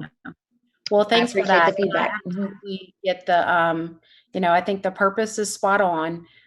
So I just wanted to make sure that we're implementing efficiently and effectively and appropriately. So thanks for that. But you sent me a lengthy email and I appreciated all of that. And I appreciate all the hard work on making sure that our our GT students are still being appropriately engaged. My next question has to do with graduation, and Charles, I think I texted you about this maybe a week or so ago, so I just wanted to ask again. I know our seniors, and being a mom of a senior too, we completely appreciate changing the dates for graduation and trying to be sure that our students, our seniors, get to have a graduation. And you said that it may look, different, maybe only the graduates can come, maybe limited ticketing and that kind of thing. And I understand all of that. And you said as an alternative, possibly having a virtual graduation. But I just wanted to see if you guys had talked about or thought about having an outdoor graduation as an alternative, given that we have 2 outdoor football fields. I graduated on the football field. That's how we did it then. That might possibly provide us an opportunity for some social distancing outdoors and allowing parents to sit in stands outdoors with some social distancing, if it comes to that. Hopefully not, but have you guys talked about that and considered that?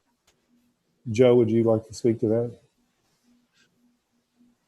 Yeah, so we had 2 meetings. One of the meetings was with students and the other meeting was with parents. And that actually came up from the parent group. And their suggestion was just considering the amount of space that we would have in the stadium, that we consider just allowing the parents to purchase tickets for the graduation. So that's one of the things that we're considering.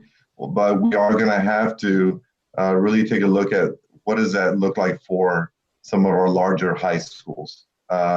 We feel pretty confident that's potentially an option for some of our smaller high schools, but obviously we do have 2 or 3 high schools that are extremely large in size, and considering the amount of graduates and how many parents, we're going to have to consider what that looks like. But we are studying that at this point in time, Ms. Tausan. Yes, and of course, my senior goes to one of those larger high schools, so I definitely understand the potential challenges there. But I appreciate you guys studying that as an option. I'd like for you to keep the board maybe updated on your work on that. I know as you speaking personally as a parent, if I love that option over a virtual option, obviously, because it would give the students an actual graduation. And we could also provide, we always stream online, and we could provide that option to just watch virtually instead of attend. But if we could at least have it where the parents and students could be there. I know I speak for a lot of seniors and a lot of parents that would be appreciated. Then my next question is, Charles, you talked about having extended service ESY for our special education students in a building. Would that be in their homeschool building, or are you guys considering doing it? I know it's normally not necessarily in the homeschool building, but in, consolidated into one school. And the only reason I'm asking is because, having dealt with this as a parent, we don't always accept extended service year because it's not in our students' homeschool, and it presents additional challenges for transition, where it almost hurts as much as it helps if they have to transition to a new building. So I'm just asking the question to see what you guys have considered. Dina, would you speak to that, please, or Deanna, or Beth? Yeah. Yes, good evening. My name is Dina Hill, and I'm the Executive Director for Student Support Services. And thank you, Kristen, for that question. We're really exploring all kinds of ideas, even considering could we do some instruction in the homeschool, but also even in the home. We're wondering if there are students and parents who would be welcomed for us to come into the home and provide one-on-one instruction, some real quality time, and if that might be a better way to serve kids for some of our really severe students whose families are really struggling there. So, I mean, we're considering all options. We're a little bit concerned about what some of the kids with, you know, a lot of needs would look like in a classroom with high aggression and just some of the kids that have some really high needs. So we're wondering if that might be a better environment for them. Okay, great. Yeah, that makes a lot of sense. And I appreciate you guys thinking through that, because I know you know as well as anybody that some of those, you know, some of our kiddos, it poses a lot of challenges to put them in a new environment, especially coming off of this sort of online learning, homeschooling kind of thing. You know, I know we don't want to set them back anymore. So we may have to get creative with some of that. So I appreciate you guys thinking through that, making sure we meet all of our students' needs.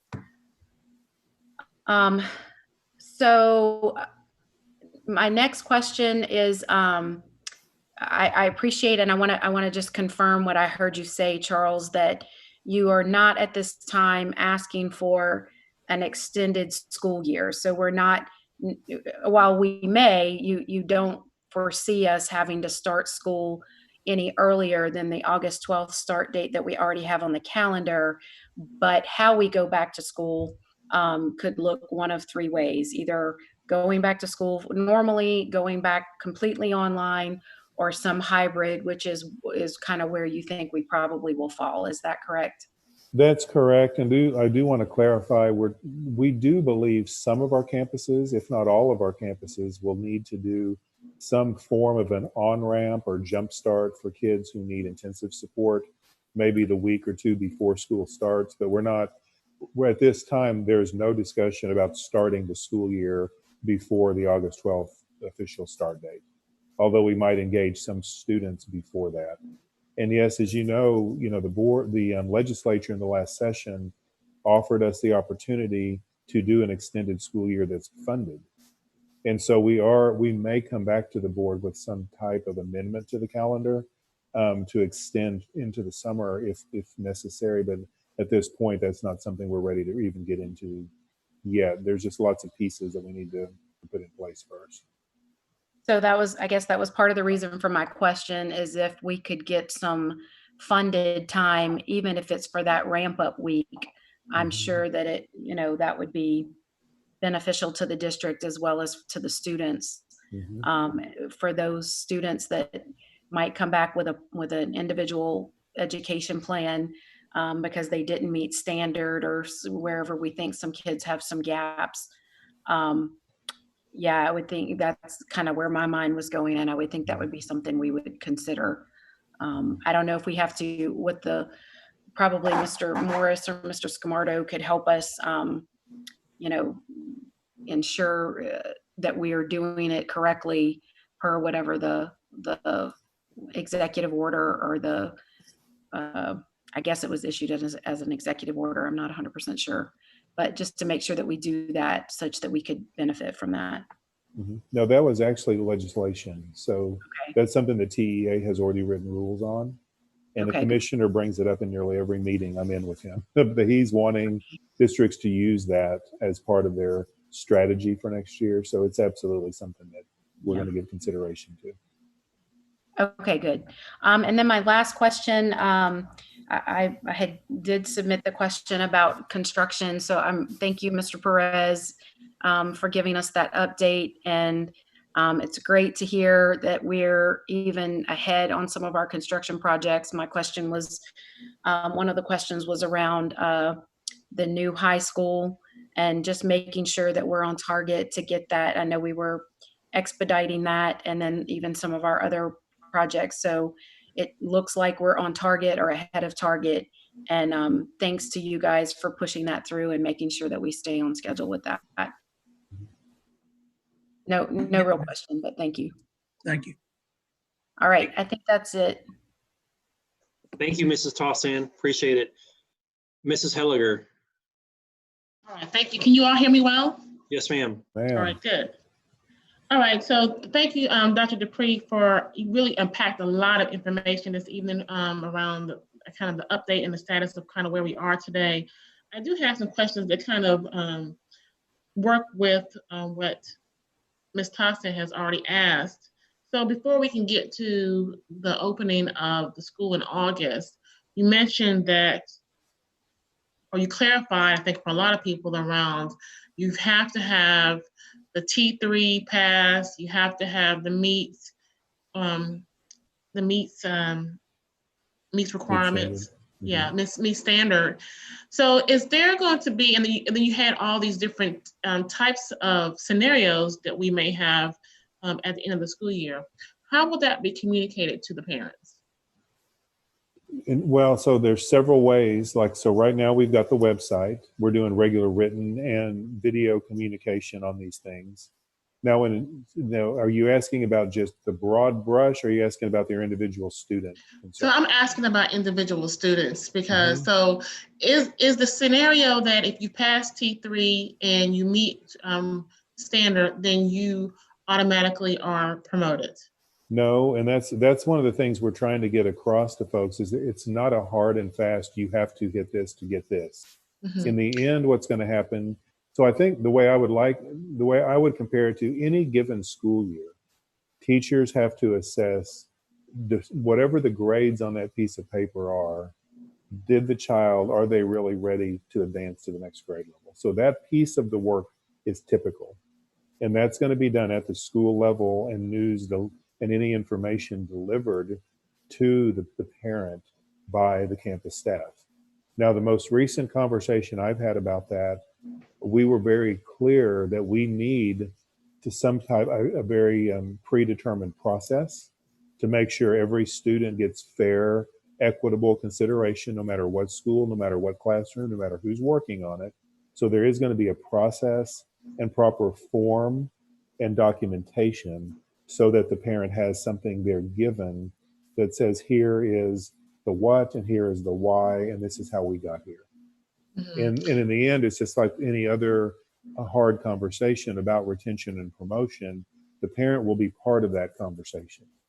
So we're not expecting much retention. What we're really counting on is in the intervention plan. And again, that would be part of that form that would be communicated to the parent in a very formal way. I think that's what I was looking for, some type of formal communication with a parent to say, this is kind of where your child stands as of today. And thinking about that, I know we're doing progress reports. Is this something that we can provide them prior to the end of the school year, or is this something that's going to have to wait until we actually end the school year out? Deanna, have you had any detailed conversations, or Beth or Stephanie or Joe? Can you all weigh in on that particular question? Yes, actually, I'd like Melissa to address that. She can talk through the timeline for progress reports and the format for that information. Good. So with the progress reports that were provided last week, we did provide like a formal communication to campus principals that they would be able to send out directly after progress reports that gave some more information for students who did not meet standard or did not engage. So we've already provided that communication related to progress reports. The next step is formalizing some of our promotion retention committee works that will happen at the campus level, just like Dr. Dupree communicated. We won't have the final T4 marks though until the last week of school. So a lot of that communication and decision-making will occur after final grade, T4 grade, term 4 grades are posted.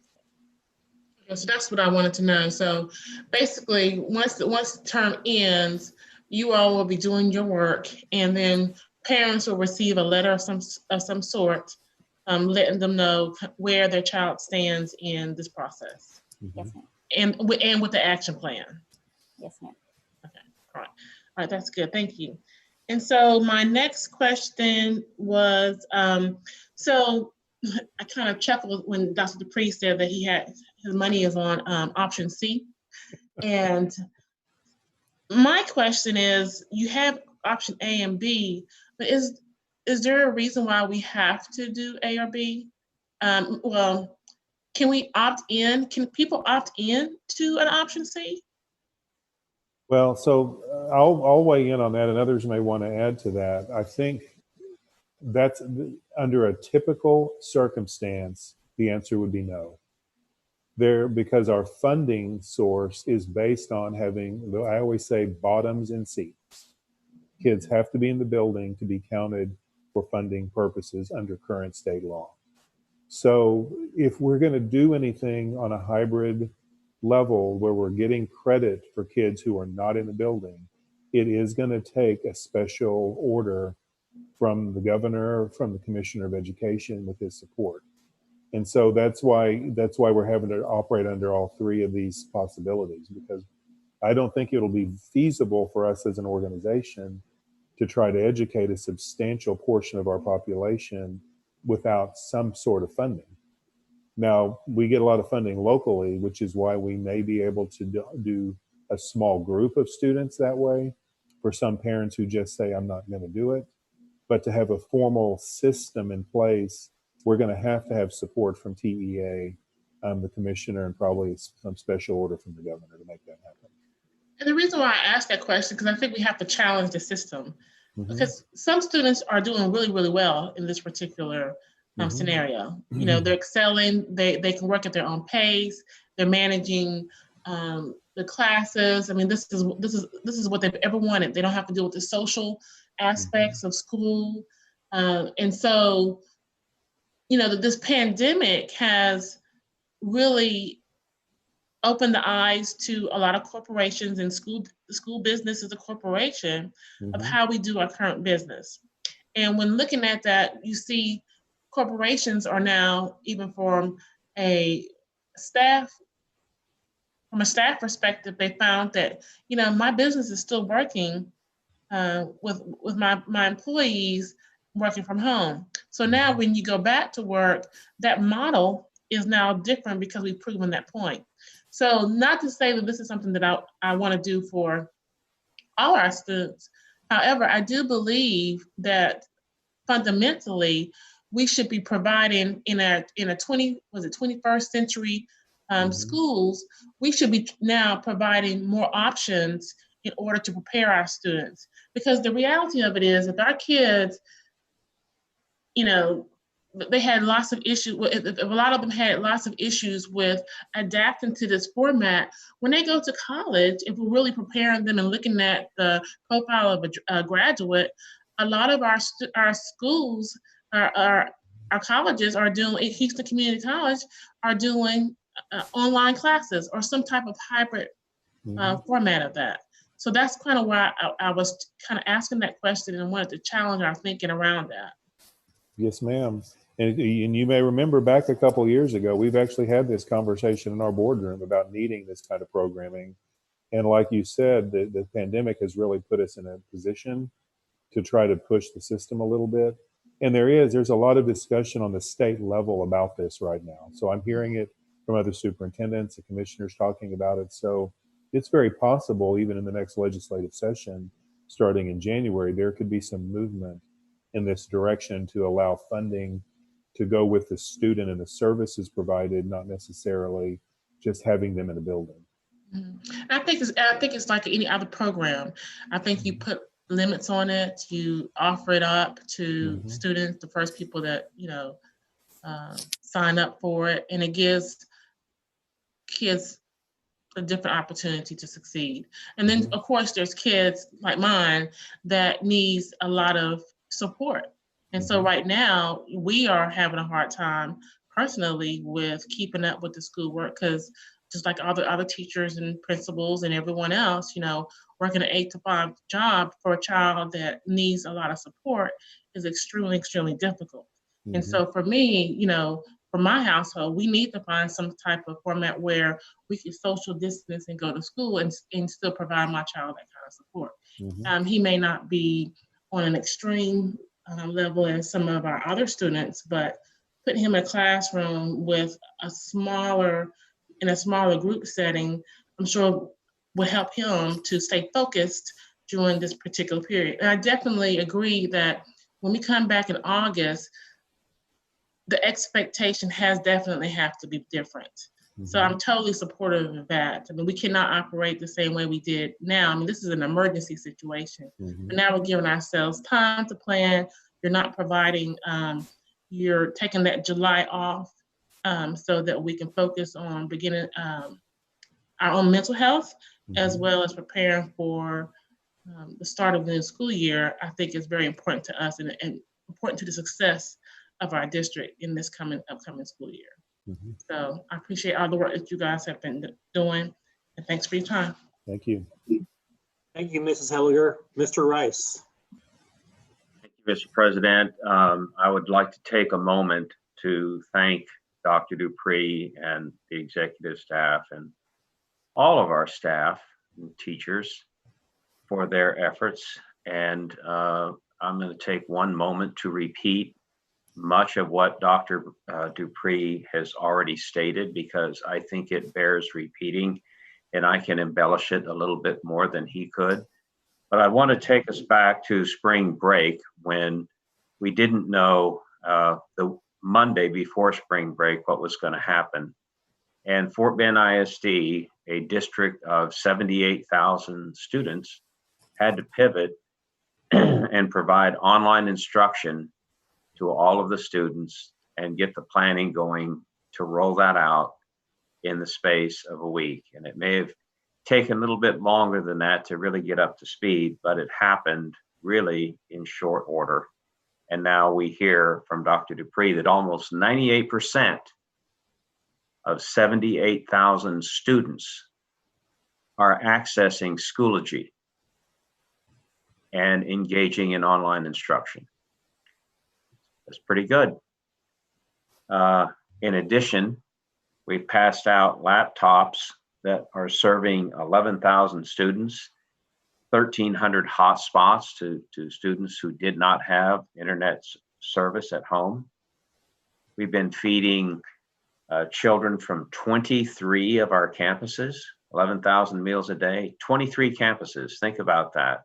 Our staff has to get out to each of these campuses and have the food ready to go and hand out when people drive up to receive that. And I know it's stressful. Well, I want to, before I say that, I want to just tell everybody that, okay, Mr. Perez, we passed a bond in November of 2018, almost $1 billion.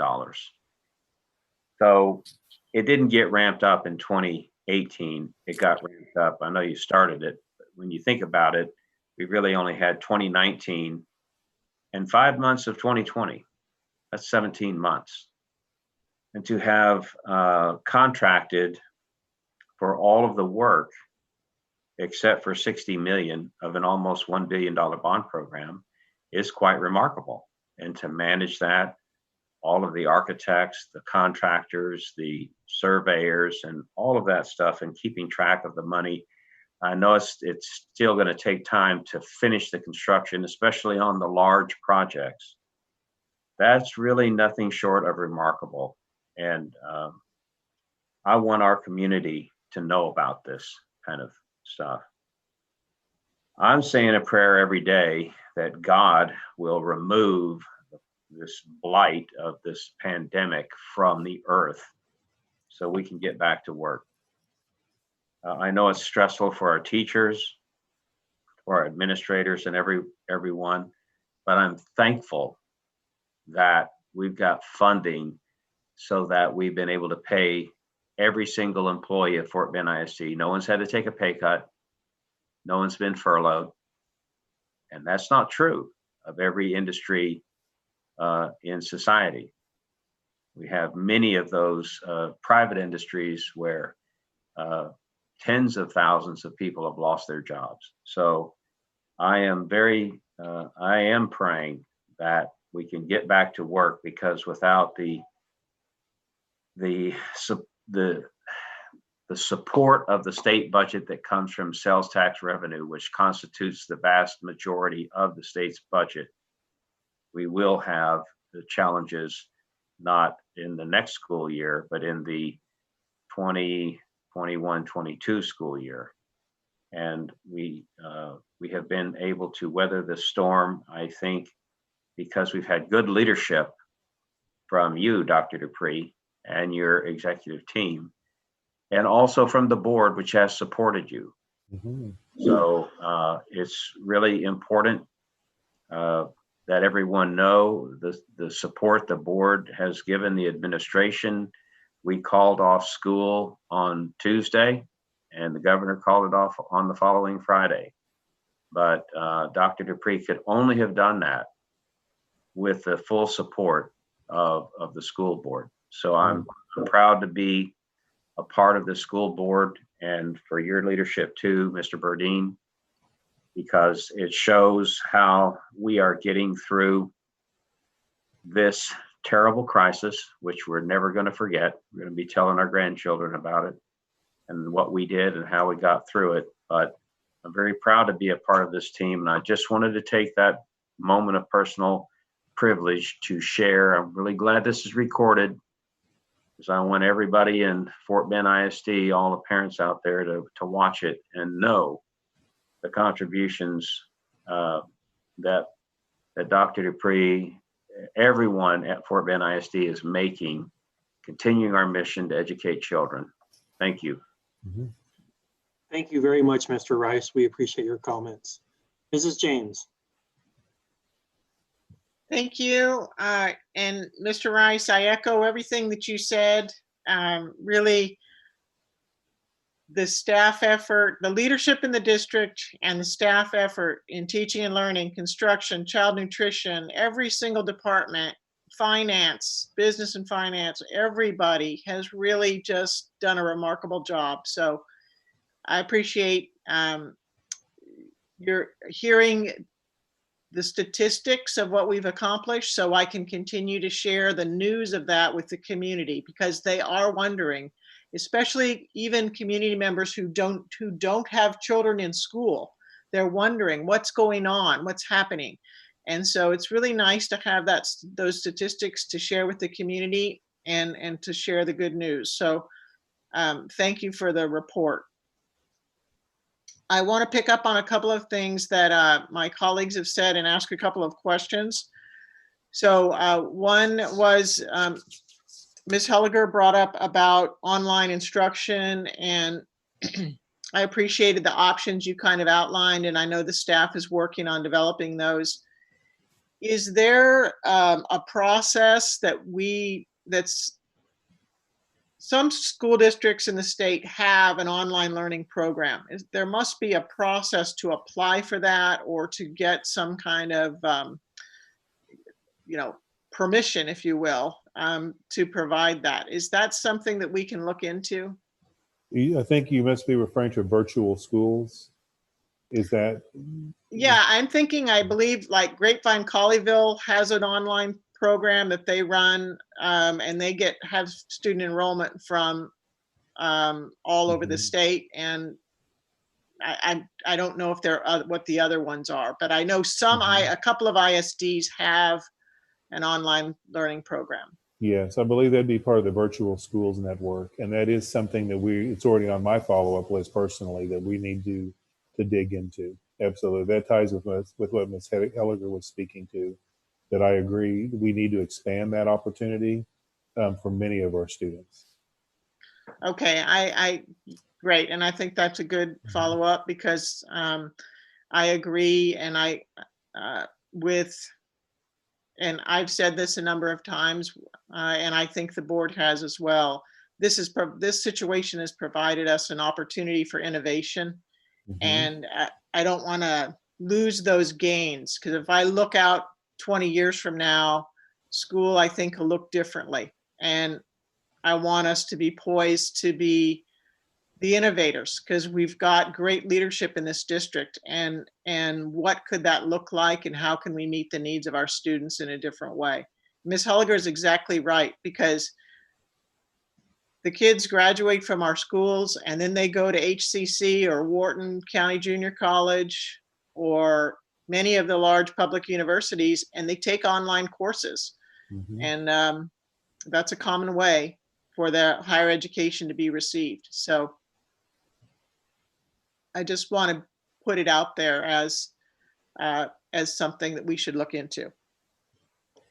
And as we're talking about all these plans, Dr. Dupree, you kind of outlined 3 potential plans, and I appreciate, you know, you getting those things out there so that the conversation, the community can start. I also, the next time we hear, I just want you to be mindful or just think about the anxiety that the teachers may be feeling about how to receive a class of students or classes of students that are arguably a month or 2 months behind. Mm-hmm. And while and I've forgotten the term now, but the primary standards or whatever are being taught, some of those secondary ones or corollary ones may not be being taught, and that's going to hinder the teachers in their ability to teach even the material, you know, even their normal class work at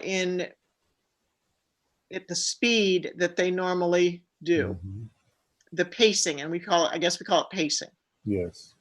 So I'm just mindful of that, and I really feel like we need to be sure that we address the anxiety of our teachers when we roll out our plan.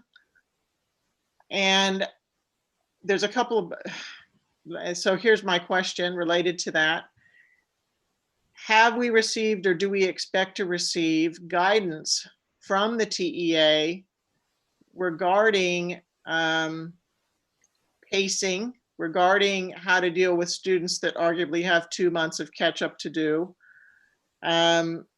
regarding situation where we're teaching in one grade while the kids are, you know, progressing maybe through another grade. And then at the end of all that, we've got this thing in Texas we do called testing. And we put so much emphasis on that, Mm-hmm. that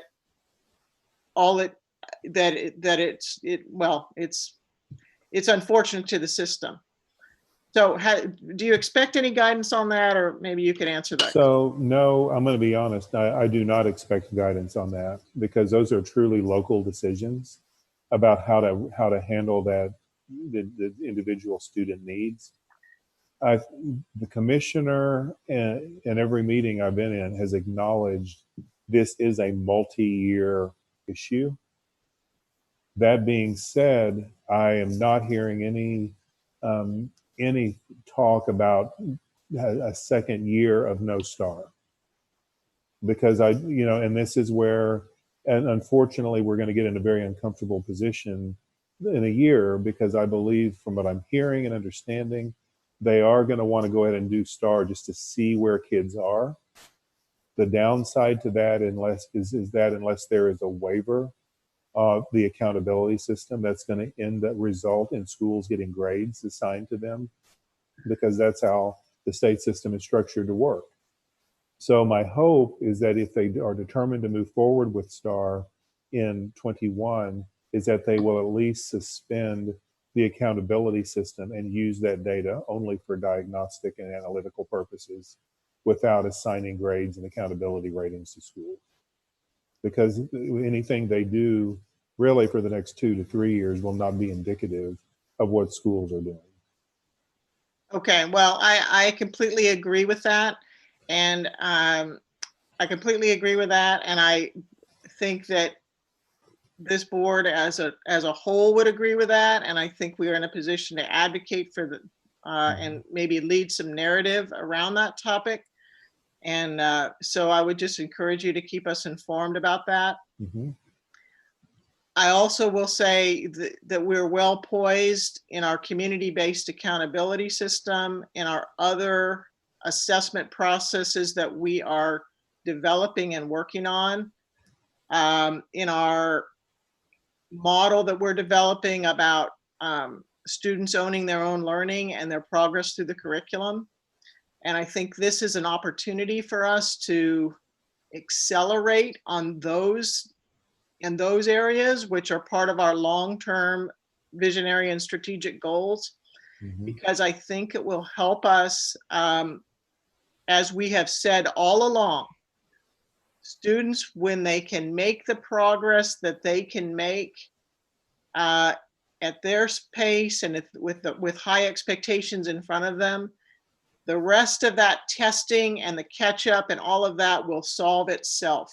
And so I just want to help us to keep our eye on the horizon of what we're trying to do for the long run and not get caught up in short-term labels that will detract from us keeping our strategic goals in place. So that's a strong statement, but I wholeheartedly believe that we cannot lose the vision. We cannot stray from the course, even if STAR has to continue and such.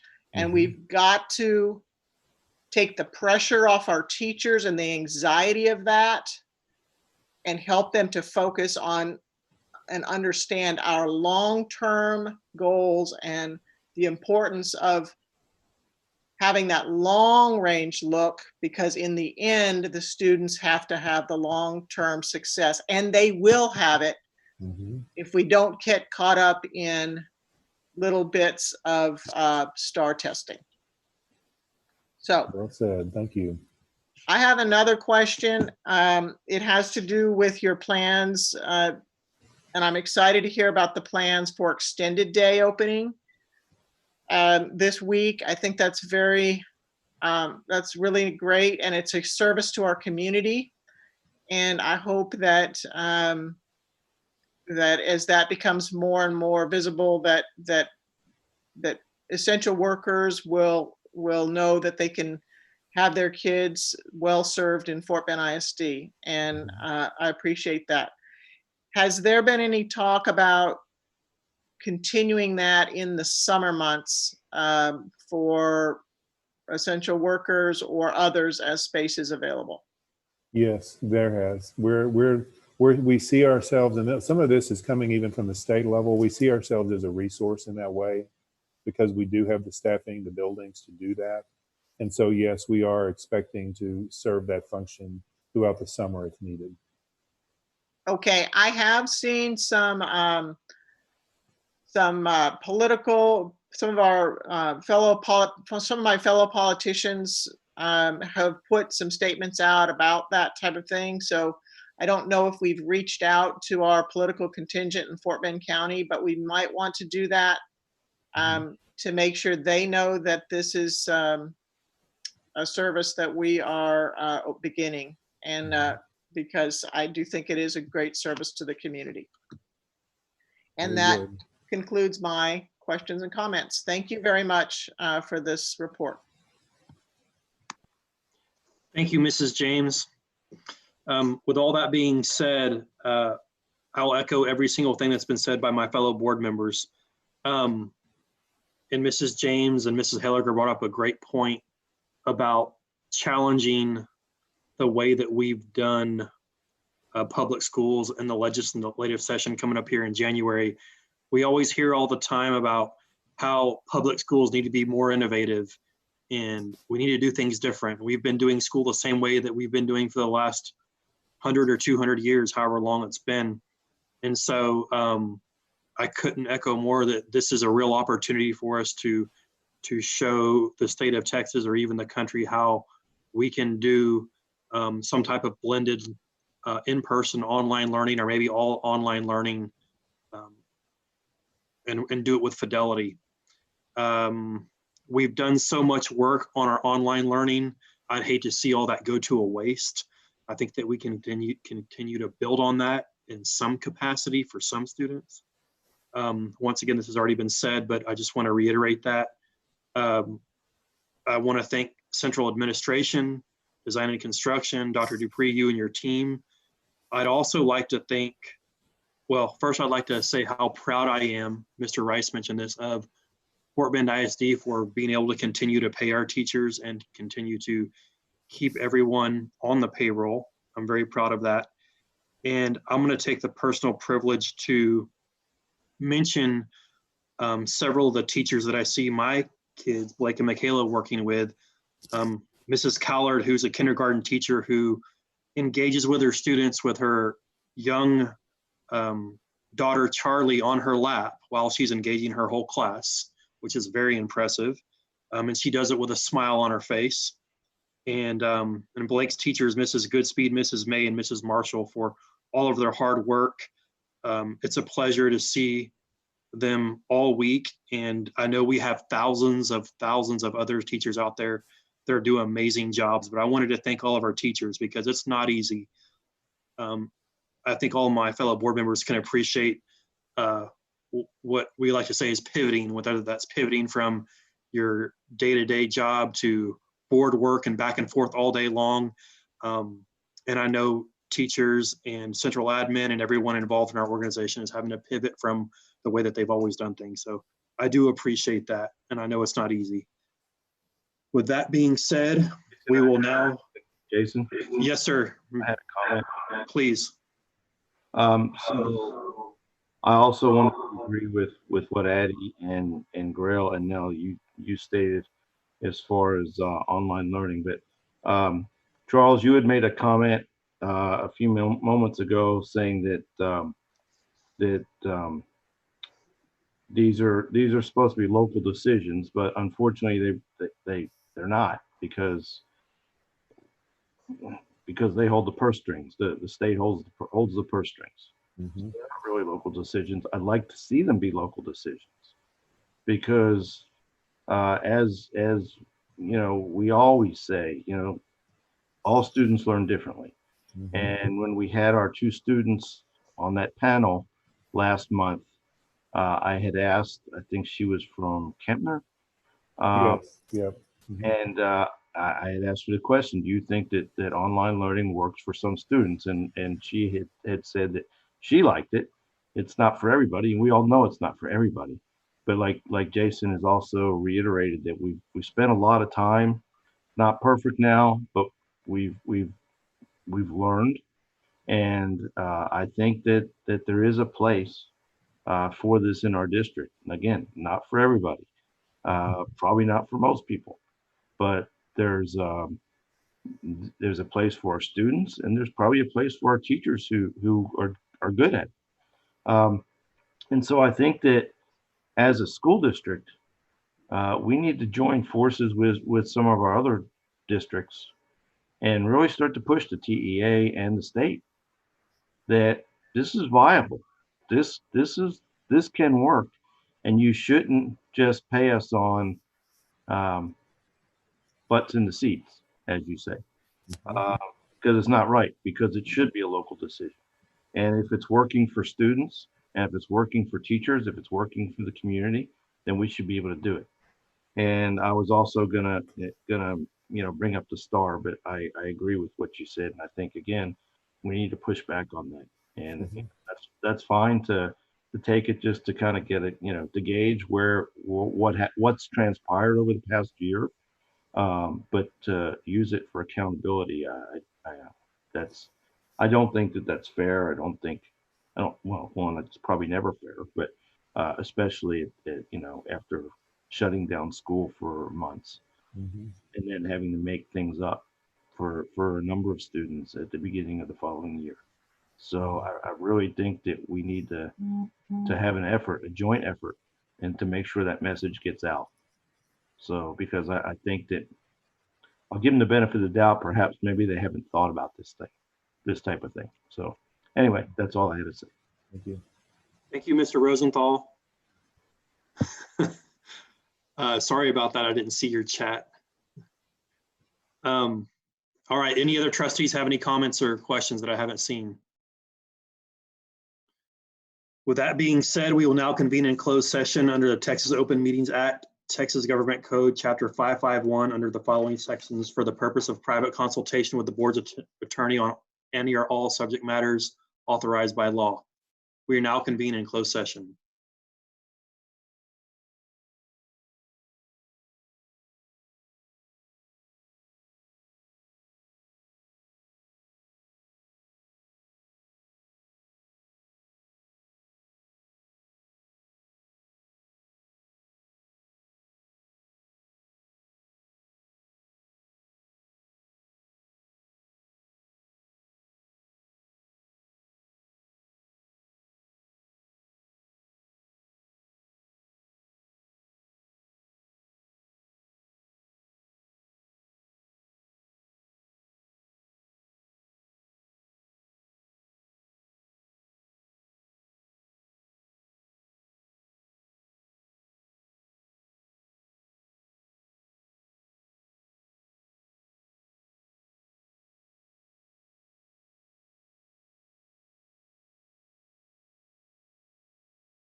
reconvene in open session. Next on our agenda this evening is to consider action on closed session items. Mrs. Helliger. Yes, this is Addie Helliger. I move the Board of Trustees accept the superintendent's recommendation to terminate the probationary contract of Maxine Alexandra at the end of the 2019-20 contract year, finding it to be in district's best interest and authorize the superintendent to provide notice of the board's action. I have a second. Second. Jim Rice, second. All right. We have a motion by Mrs. Helliger and a second by Mr. Rice. I'm going to call everyone's name in a particular order here. Please state your name, wait a few seconds, and vote yay or nay. We're going to start with myself. I vote yay. Mrs. Allison Drew. This is Allison Drew. I vote yay.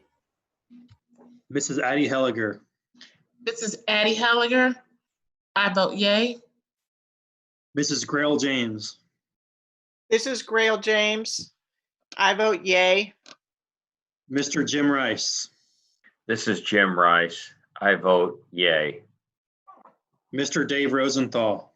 This is Dave Rosenthal. I vote yay. And Mrs. Kristen Tossan.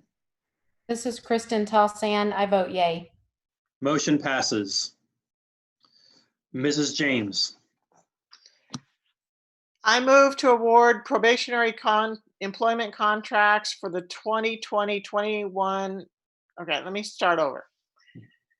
I move to award probationary employment contracts for the 2020-2021 contract year to certified employees as provided under separate cover. This is Jim Rice. I second.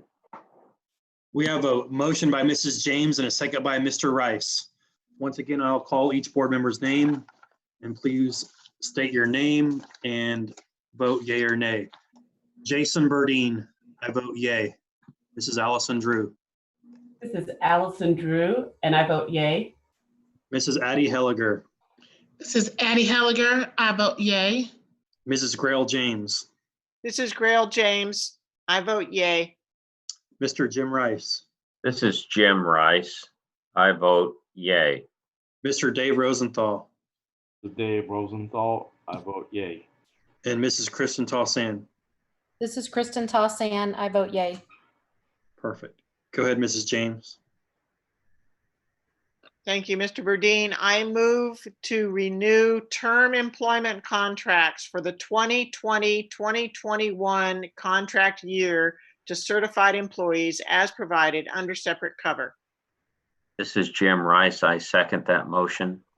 We have a motion by Mrs. James and a second by Mr. Rice. I will call each board member's names. Please vote yay or nay. Jason Burdine, yay. Mrs. Allison Drew. This is Allison Drew. I vote yay. Mrs. Addie Helliger. This is Addie Helliger. I vote yay. Mrs. Grail James. This is Grail James. I vote yay. Mr. Jim Rice. This is Jim Rice. I vote yay. Mr. Dave Rosenthal. This is Dave Rosenthal. I vote yay. And Mrs. Kristen Tossan. This is Kristen Tossan. I vote yay. All right, go ahead, Mrs. James. I move to award non-Chapter 21 employment contracts for the 2020-2021 contract year to specified directors, executive directors, assistant superintendents, and executive officers as provided under separate cover. This is Jim Rice. I second that motion. We have a motion by Mrs. James and a second by Mr. Rice. I wanted to make a comment that the previous motion passed. Excuse me. We have, once again, we have a motion by Mrs. James and a second by Mr. Rice. I'm going to call each board member's name. Please state your name and vote yay or nay. Jason Burdine, yay. Allison Drew. This is Allison Drew, and I will abstain. Mrs. Addie Helliger. Addie Helliger. I vote yay. Mrs. Grail James. This is Grail James, and I vote yay. Mr. Jim Rice. This is Jim Rice, and I vote yay. Mr. Dave Rosenthal, This is Dave Rosenthal. I vote yay. and Mrs. Kristen Taussand. This is Kristen Taussand. I vote yay. Motion passes. Go ahead, Mrs. James, for the last one.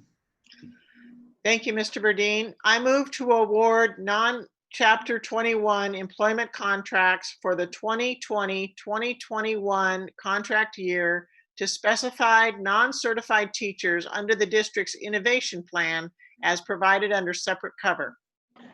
This is Jim Rice. I second that motion. We have a motion by Mrs. James and a second by Mr. Rice. I'm going to call each board member's name. Please state your name and vote yay or nay. Jason Burdine, yay. Allison Drew. This is Allison Drew. I vote yay. Mrs. Addie Helliger. This is Addie Helliger. I vote yay. Mrs. Grail James. This is Grail James, and I vote yay. Mr. Jim Rice. This is Jim Rice, and I vote yay. Mr. Dave Rosenthal. This is Dave Rosenthal. I vote yay. And Mrs. Kristen Taussand. This is Kristen Taussand. I vote yay. Motion passes. Moving along to our review agenda, 6A1, review revisions to local board policy. Mrs. James, could you please lead us through this portion of our agenda? Yes, Mr. Burdine, thank you.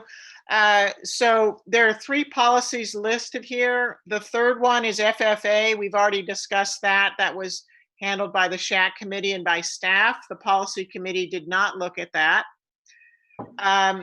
The other 2, the first one is BJA, which is the superintendent qualifications and duties. The committee did review this. And in addition to the items listed in your agenda, you guys should know this policy is very unique to our district. We're doing this in a different way than other districts. We've talked quite a bit in the policy about the qualities that we expect in a Fort Bend ISD superintendent.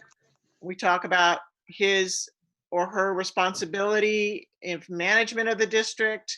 And most importantly, we emphasize the importance of the team of 8 in this policy. In the next one is CKC, and that's a safety program risk management that focuses on emergency plans. The 2 things that I'm most proud of in this one that are not listed in your packet are that we've put in here our standard response protocol and listed that out, which is in operation at every campus and every facility. And then we've also put a section in about emergency plan annexes or addendums, emergency operation plans to be used in unique situations, and to be sure that those are written out ahead of time. Like in case we have a hurricane or a pandemic or a flood or something like that. So the committee worked on all of these. So if you have any questions, we're happy to answer them. Thank you, Mrs. James. Is there any questions or comments about these? All right. Thank you to the committee and Mrs. James for leading that and all your hard work. Next on our agenda this evening is 6A2, review the setting, the date, time, and place to conduct a public budget hearing for the proposed 2020-2021 school district budget and tax rates on June 15th, 2020. All right. Moving along, please speak up if you have any questions or comments. 6A3, review the proposed 2020 maintenance and operations tax rate. Yeah, I have a quick question. Go ahead, Mr. Rosenthal. Can somebody just briefly explain how the rate was adjusted downward by 0.0136 cents? This is Brian Glenn, and the rate has been adjusted based on compression that was part of Senate Bill 2. Right. So represents the highest level of tax rate that we would expect based on state compression of our, due to our higher valuation. So we'll go through the specific mechanics of that adjustment in our presentation next week, but it is a direct relation to that Senate Bill 2. Right. So it was like 98 cents. And so because of the increase in tax values, they dropped it, correct? Yes, sir, that is correct. Okay, just want to make sure. Thank you, Mr. Rosenthal. Any other questions or comments? All right, moving along to 6A4, review the proposed 2020 debt service tax rate. Questions or comments? All right, moving along to 6B1A, review the purchase of high school sports video editing and statistical analysis software system. Mrs. James. Thank you, Mr. Burdine. I have a question about this equipment. Is this planning to be available in the fall? I do believe it is, Mrs. James. This is Long Pham. Okay, that's great. So I just wanted to tell staff I'm very excited about this because this software system has only been available for football in the past. And with this approval, we'll be expanding to volleyball, to basketball, to soccer. It sounded like quite a number of sports. And it'll be available for girls and boys, and it will be available for their own recruitment videos and footage. So I'm very happy about this, and I appreciate staff for getting this together for us. And I hope it's available in the fall so kids can be using it next year.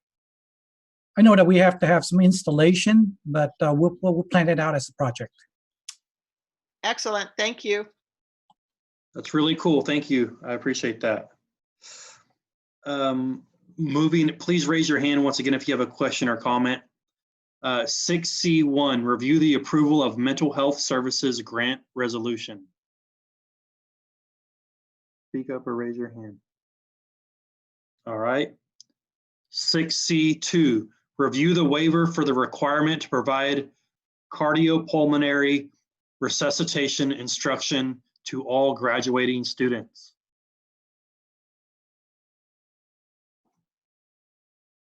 All right. Moving along to 6D1A, review the purchase of RhinoWare door barricade systems for multiple campuses.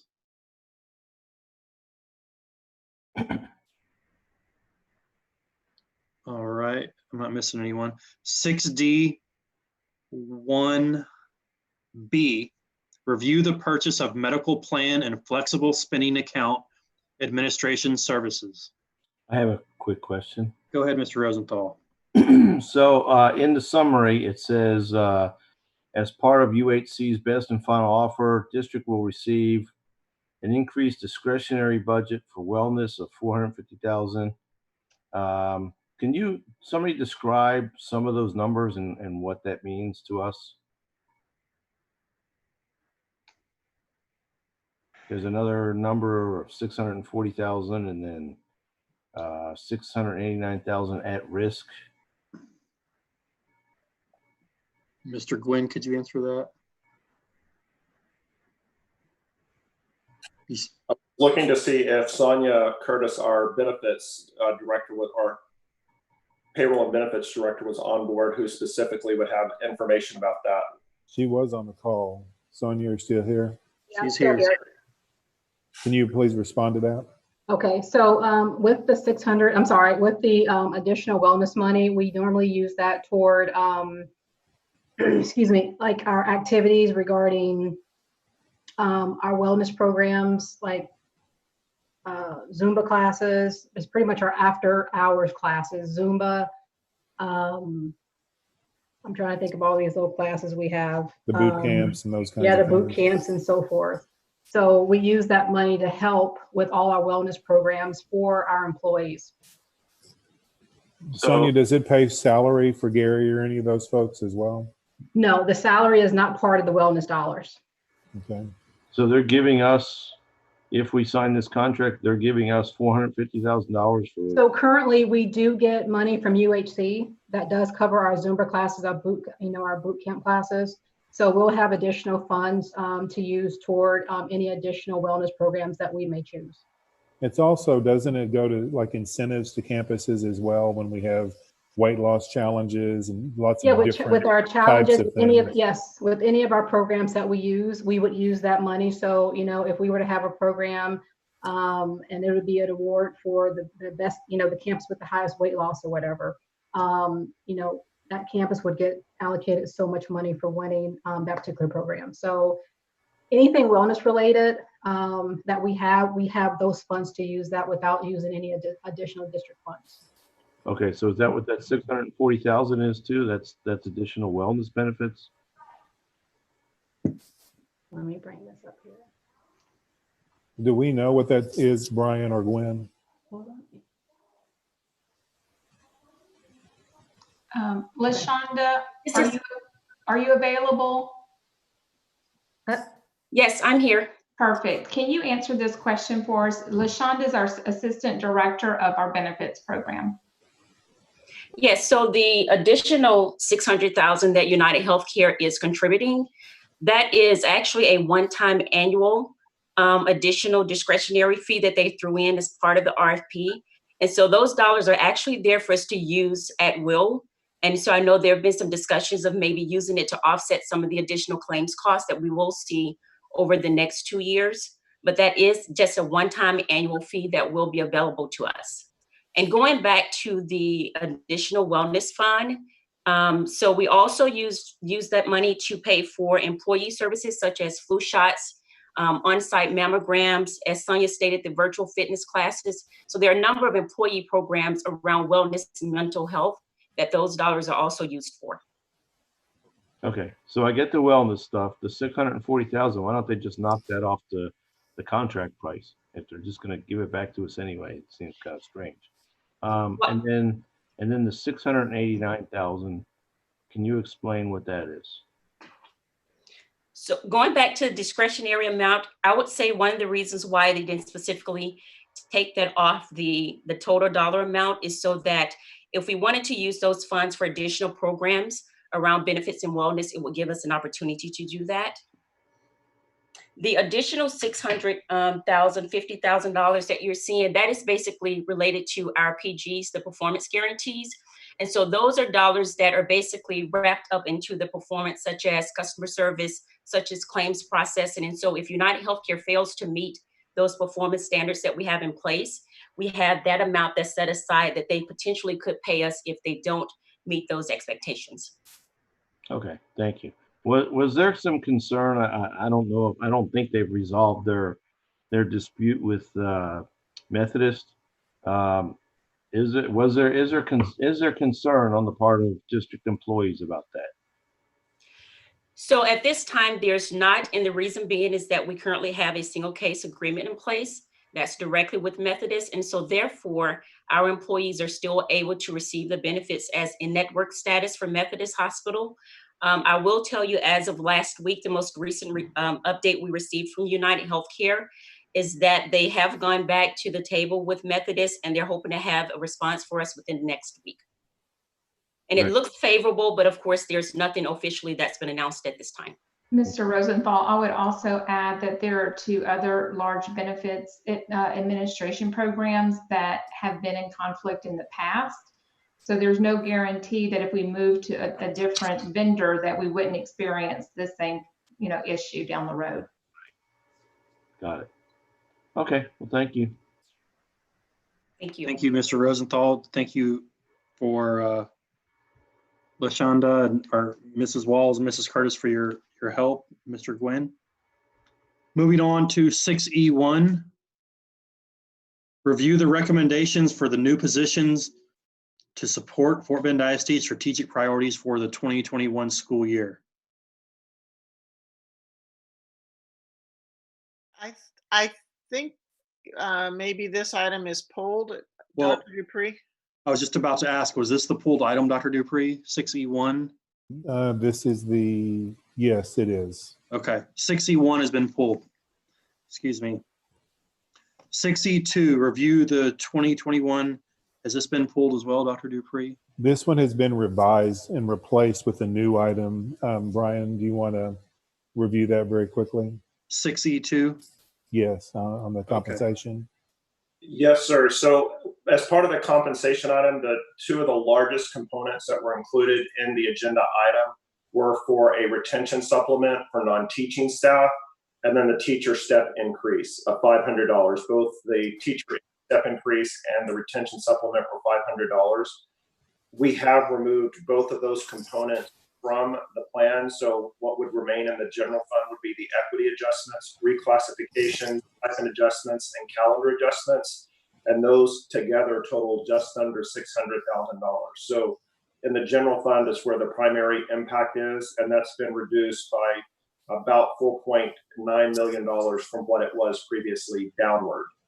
And then the same impact would be in the child nutrition fund, where we have removed the retention supplement at $295,000.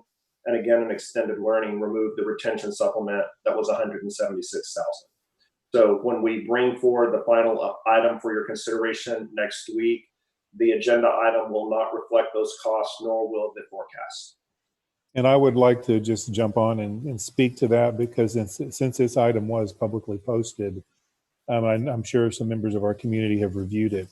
We are making this change because the agenda was prepared and posted for the board and public last week, just as the Texas comptroller was issuing some critical economic indicators for the state.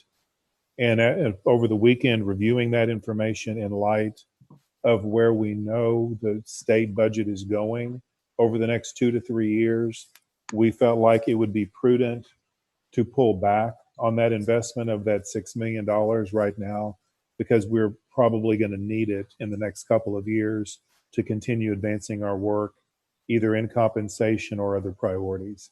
Due to House Bill 3 last year, staff received generous raises for this year. And I don't want this to be any indicator that we don't value all that's going on during the pandemic right now in our emergency response. But as was previously noted, all of our employees are currently employed and being fully compensated. And so we believe, just due to the economic condition of our state and community, we need to be sensitive to our long-term organizational needs, and it's more prudent to pull back now to be able to invest a little more later, which is why we pulled back on those items. The items that remain, we do believe are important because we do want to stay competitive in the market. And so we have consistently reviewed stipends and equity pay. And so we believe this money we have remaining is a worthwhile and necessary investment to keep staff fairly paid in the market. Mrs. James, did you have a question? Yes, I have a question. So I'm looking, I have a printed copy actually, as I printed the new version of it. And when you, on the table things are labeled equity adjustment. So what does that mean? What is that? So each year we look at both internal and external equity. External equity would be looking at market positions within our market, other districts that we're competing against, or perhaps even businesses that we compete against. Internally, we're looking for equity among our employee groups. So this year, the bulk of the $102,000 is going toward bus monitors. We had TASB come in and do a review on those that job group. And so we're making some equity adjustments there. In addition, we are adjusting our executive assistants, so our administrative support group. And those are the bulk of them. And then we have a few others that they recommended a small dollar amount. And so these are equity adjustments to make those positions marketable or competitive with our neighboring districts. Yes, ma'am. Can you describe it? Okay. Yes, ma'am. So bus monitors and the administrative executive assistants. Okay, and then reclassifications, what does that mean? So the reclassifications would be when we conduct a review, either a leader makes a request each year for us to look at particular positions that may have evolved over time. And so the scope of work that they're doing may have increased or their responsibilities have increased. And if we find that that has happened, then we would make a recommendation to move them from one pay grade, one classification to another classification. And so we have a total of, I believe, 8 positions that we're recommending this year. Okay, so our list, or at least the one I'm looking at, says 29, but that might, so I don't know. 29 employees, it's 8 positions. Got our it. top group. Mm-hmm. Okay, got it. Okay, and then stipends, those are like supplemental pay for some type of additional responsibility? Yeah, so the stipends are additional duties that teachers receive on top of their teaching responsibilities. And we are looking at existing stipends and making adjustments. Again, we went out to market to do comparisons against other school districts and found that we needed to make a few adjustments there. All right, and then the calendar adjustments, is that, well, I'll let you explain what it is. I won't guess. Okay. The bulk of the money there is around calendar adjustments for our child nutrition department. They're looking to extend the calendar for their managers. And then we have 2 positions in our student support services area, specifically our special education, where they're looking to make calendar adjustments to allow for flexibility within their work calendar due to their organizational needs. Okay, thank you very much. It's very helpful. Thank you, Mrs. James. Moving along to 6E3, review the low attendance days and missed instructional day waivers. 6E4, review the 2021 designated hazardous traffic conditions list and adoption of the designated hazardous traffic conditions resolution. Mr. Burdine, I would share with the board that we caught some errors in the actual list, nothing that is substantive, just some corrections. And so the list itself will change with a few minor adjustments next week when we post it for action. And we'll point out to the board what changed. Okay. Thank you. Appreciate that update. 6E5A, review the purchase of consulting services for Medicaid and student health related services billing. 6E5B, review the purchase of facilities, operations, ground supplies, equipment, repairs, and related items.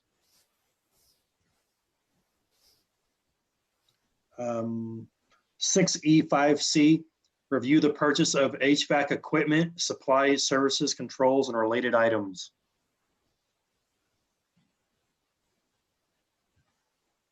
6E5D, review the purchase of milk, juice, and related items.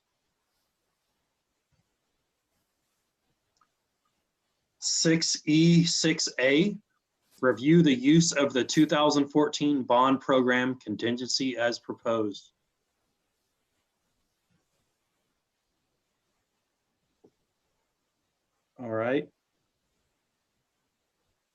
7A, review construction services agreement with Prime Contractors Incorporated for exterior envelope renovations and repairs at multiple campuses.